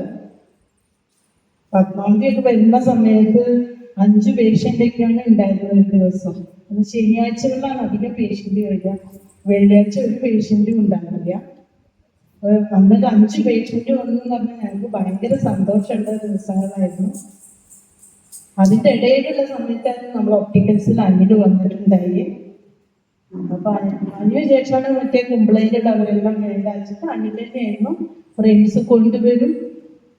പിന്നെ ലെൻസ് ഇത് പേഷ്യന്റിനെ നോക്കും, എന്നിട്ട് അതും കൊണ്ട് കണ്ണൂരിലേക്ക് പോവും ചെയ്യും. ചിലപ്പോൾ ഒരു മാസം കഴിഞ്ഞിട്ടാവും, ചിലപ്പോൾ 15. അങ്ങനെ ഞങ്ങൾക്ക് അന്ന് കൊടുക്കാൻ പറ്റുന്നുണ്ടായിരുന്നു. പിന്നെ അന്ന് രാത്രി വരുന്നതിൻ്റെ തൊട്ട് മുമ്പ് ഈ പൈസ കിട്ടുന്നതൊക്കെ നമ്മൾ എഴുതി വെക്കണമല്ലോ. അപ്പം അതിന് അന്ന് എവിടുന്നാന്നറിയില്ല, എനിക്ക് ഓർക്കുന്നില്ല. ഉമേഷ് കൊണ്ടുവന്ന ഒരു CA വന്നിട്ടുണ്ടായിരുന്നു. അപ്പോൾ അന്നത്തെ ഇവിടുത്തെ ഫസ്റ്റ് അക്കൗണ്ട് എഴുതിയത് ഞാനാണ്. എൻ്റെ ബുക്കിൽ ഞാൻ എഴുതി. അതിന് ശേഷമാണ് ലീലാവതി വന്നിട്ട് അതിൻ്റെ കണ്ടിന്യൂഷൻ പോയിട്ട്. പിന്നെ ഞങ്ങൾ അവിടുന്ന് അങ്ങോട്ട് മാറി, അവിടെ സദാശിവന്റെ വീട്ടിലേക്ക് മാറി. ആ സമയത്ത് ഞങ്ങൾ ഫസ്റ്റ് ഓപ്പറേഷൻ തിയേറ്റർ തുടങ്ങി. അന്ന് ഓപ്പറേഷൻ ഞാനും ഫ്ലെവി മാത്രമേ ഉണ്ടായിരുന്നു. അപ്പോൾ ഓപ്പറേഷൻ ഞങ്ങൾ പിന്നെ ഇവിടുന്ന് സാധനങ്ങളെല്ലാം കൊണ്ട് അവിടെ പോയിട്ട് ഓപ്പറേഷൻ കഴിഞ്ഞ് ക്ലീനിങ് ചെയ്ത് തുണിയെല്ലാം വാഷ് ചെയ്തിട്ട് ഞങ്ങൾ രണ്ടുപേരും ഇവിടെ ചെയ്തു. അപ്പയ്ക്ക് ഇവിടെ പേഷ്യൻ്റ് ഉണ്ടാവും. നമ്മൾ ഈ ട്രാൻസ്ഫോമർ വെച്ച് അതിലൂടെയാണ് ചാടിയിട്ട് അങ്ങോട്ട് പോകും. പേഷ്യൻസിനെ ഇതിലേ വിടും, ഞങ്ങൾ ഇതിലേ ചാടിയിട്ട് പോകും. പേഷ്യൻ്റ് എത്തുമെങ്കിൽ ഞങ്ങൾ അവിടെ എത്തുന്നതാണ്. പിന്നെ ഓരോരുത്തർ പുറകെ ഓരോരുത്തർ ഇങ്ങനെ വന്നു. പിന്നെ ഞാൻ കുറച്ച് ഓരോന്ന് മാറി ഞാൻ കൗൺസിലിങ്ങിലേക്ക് വന്നു. എൻ്റെ ഏറ്റവും ഇഷ്ടപ്പെട്ട ഒരു സ്ഥലത്താണ് കൗൺസിലിങ്. അപ്പം ഞാൻ കൗൺസിലിംഗ് ചെയ്യാറുണ്ട്. അതിൻ്റെ ഇടയ്ക്കാണ് രാജേശ്വരി വന്നു, ബാലശ്രീ വന്നു, ഇങ്ങനെയുള്ളവരൊക്കെ. സുനിത വന്നത് പറയാൻ തുടങ്ങി. ആ ഇടയ്ക്കാണ് കൗൺസിലിംഗ് ചെയ്യുമ്പോൾ കന്നഡ കൗൺസിലിംഗ് ചെയ്യുന്നത് മാലശ്രീ, പിന്നെ മലയാളത്തിൽ പറയുന്നത് ഞാനുമായിരുന്നു. അതിൻ്റെ ഇടയ്ക്ക് രാജേശ്വരി, ഇവരൊക്കെ ഹെൽപ്പ് ചെയ്യും കേട്ടോ. അന്ന് കൗൺസിലിങ്ങിന് എല്ലാവരും വരും. അതിൻ്റെ ഇടയ്ക്കാണ് ഇന്റർവ്യൂ ഇതിനൊക്കെ വരുമ്പോൾ സ്റ്റാഫ് എടുക്കാൻ വേണ്ടി വരുമ്പോൾ ഞാൻ തന്നെയാണ് അവരോട് സംസാരിക്കുക. എന്ത് സംസാരിക്കണമെന്നൊന്നും അറിയില്ല. ശരി, ഓക്കെ, എടുക്കാം സുനിൽ സാർ, എടുക്കുന്നു പറഞ്ഞിട്ട് എടുക്കുന്നതാണ്. ഒന്നും നോക്കാറില്ല. ആ സമയത്താണ് സുനിലിൻ്റെ ഏട്ടൻ വന്നത്. എന്നിട്ട് പറഞ്ഞു, അപ്പം കൗൺസിലിംഗ് റൂമിൽ ഇരിക്കുന്ന സമയത്തായിരുന്നു. ഇപ്പോൾ കൗൺസിലിങ്ങിലുള്ള ടേബിളായിരുന്നു. അപ്പൊ ആ ടേബിൾ അവിടെ ഇരുന്നിട്ട് ഞങ്ങളാണ് ഓപ്പറേഷൻ തിയേറ്ററിൽ ഇപ്പൊ നിങ്ങൾ കണ്ടിട്ടുണ്ടാവും, ലേസർ റൂമായിരുന്നു അന്നത്തെ കൗൺസിലിംഗ് റൂം. അപ്പൊ അവിടെ ഇങ്ങനെ ഇരുന്നിട്ട് ഇരിക്കുമ്പോൾ സുനിലും ഏട്ടനും കൂടി വന്നത്. സുനില് ചെയറിൽ ഇരിക്കുമ്പോൾ സുനിലിനെ കാണുമ്പോഴൊന്നുമില്ല, സുനിലിന്റെ ഏറ്റി വലിയ നോക്കുന്നില്ല. അങ്ങനെ സുനില് വന്നു. അന്ന് മുതൽക്ക് സുനില് ബാംഗ്ലൂർ പോവാ. അവിടുന്ന് സൈക്കിൾ, അങ്ങനെ സൈക്കിൾ പറഞ്ഞിട്ടുണ്ടായിരുന്നു. ആ സൈക്കിളിലായിരുന്നു പിന്നെ ഞങ്ങളുടെ ആദ്യത്തെ വാഹനം നമ്മുടെ ഹോസ്പിറ്റലിലെ സൈക്കിളായിരുന്നു. അങ്ങനെ ഓരോരുത്തർ വന്നു.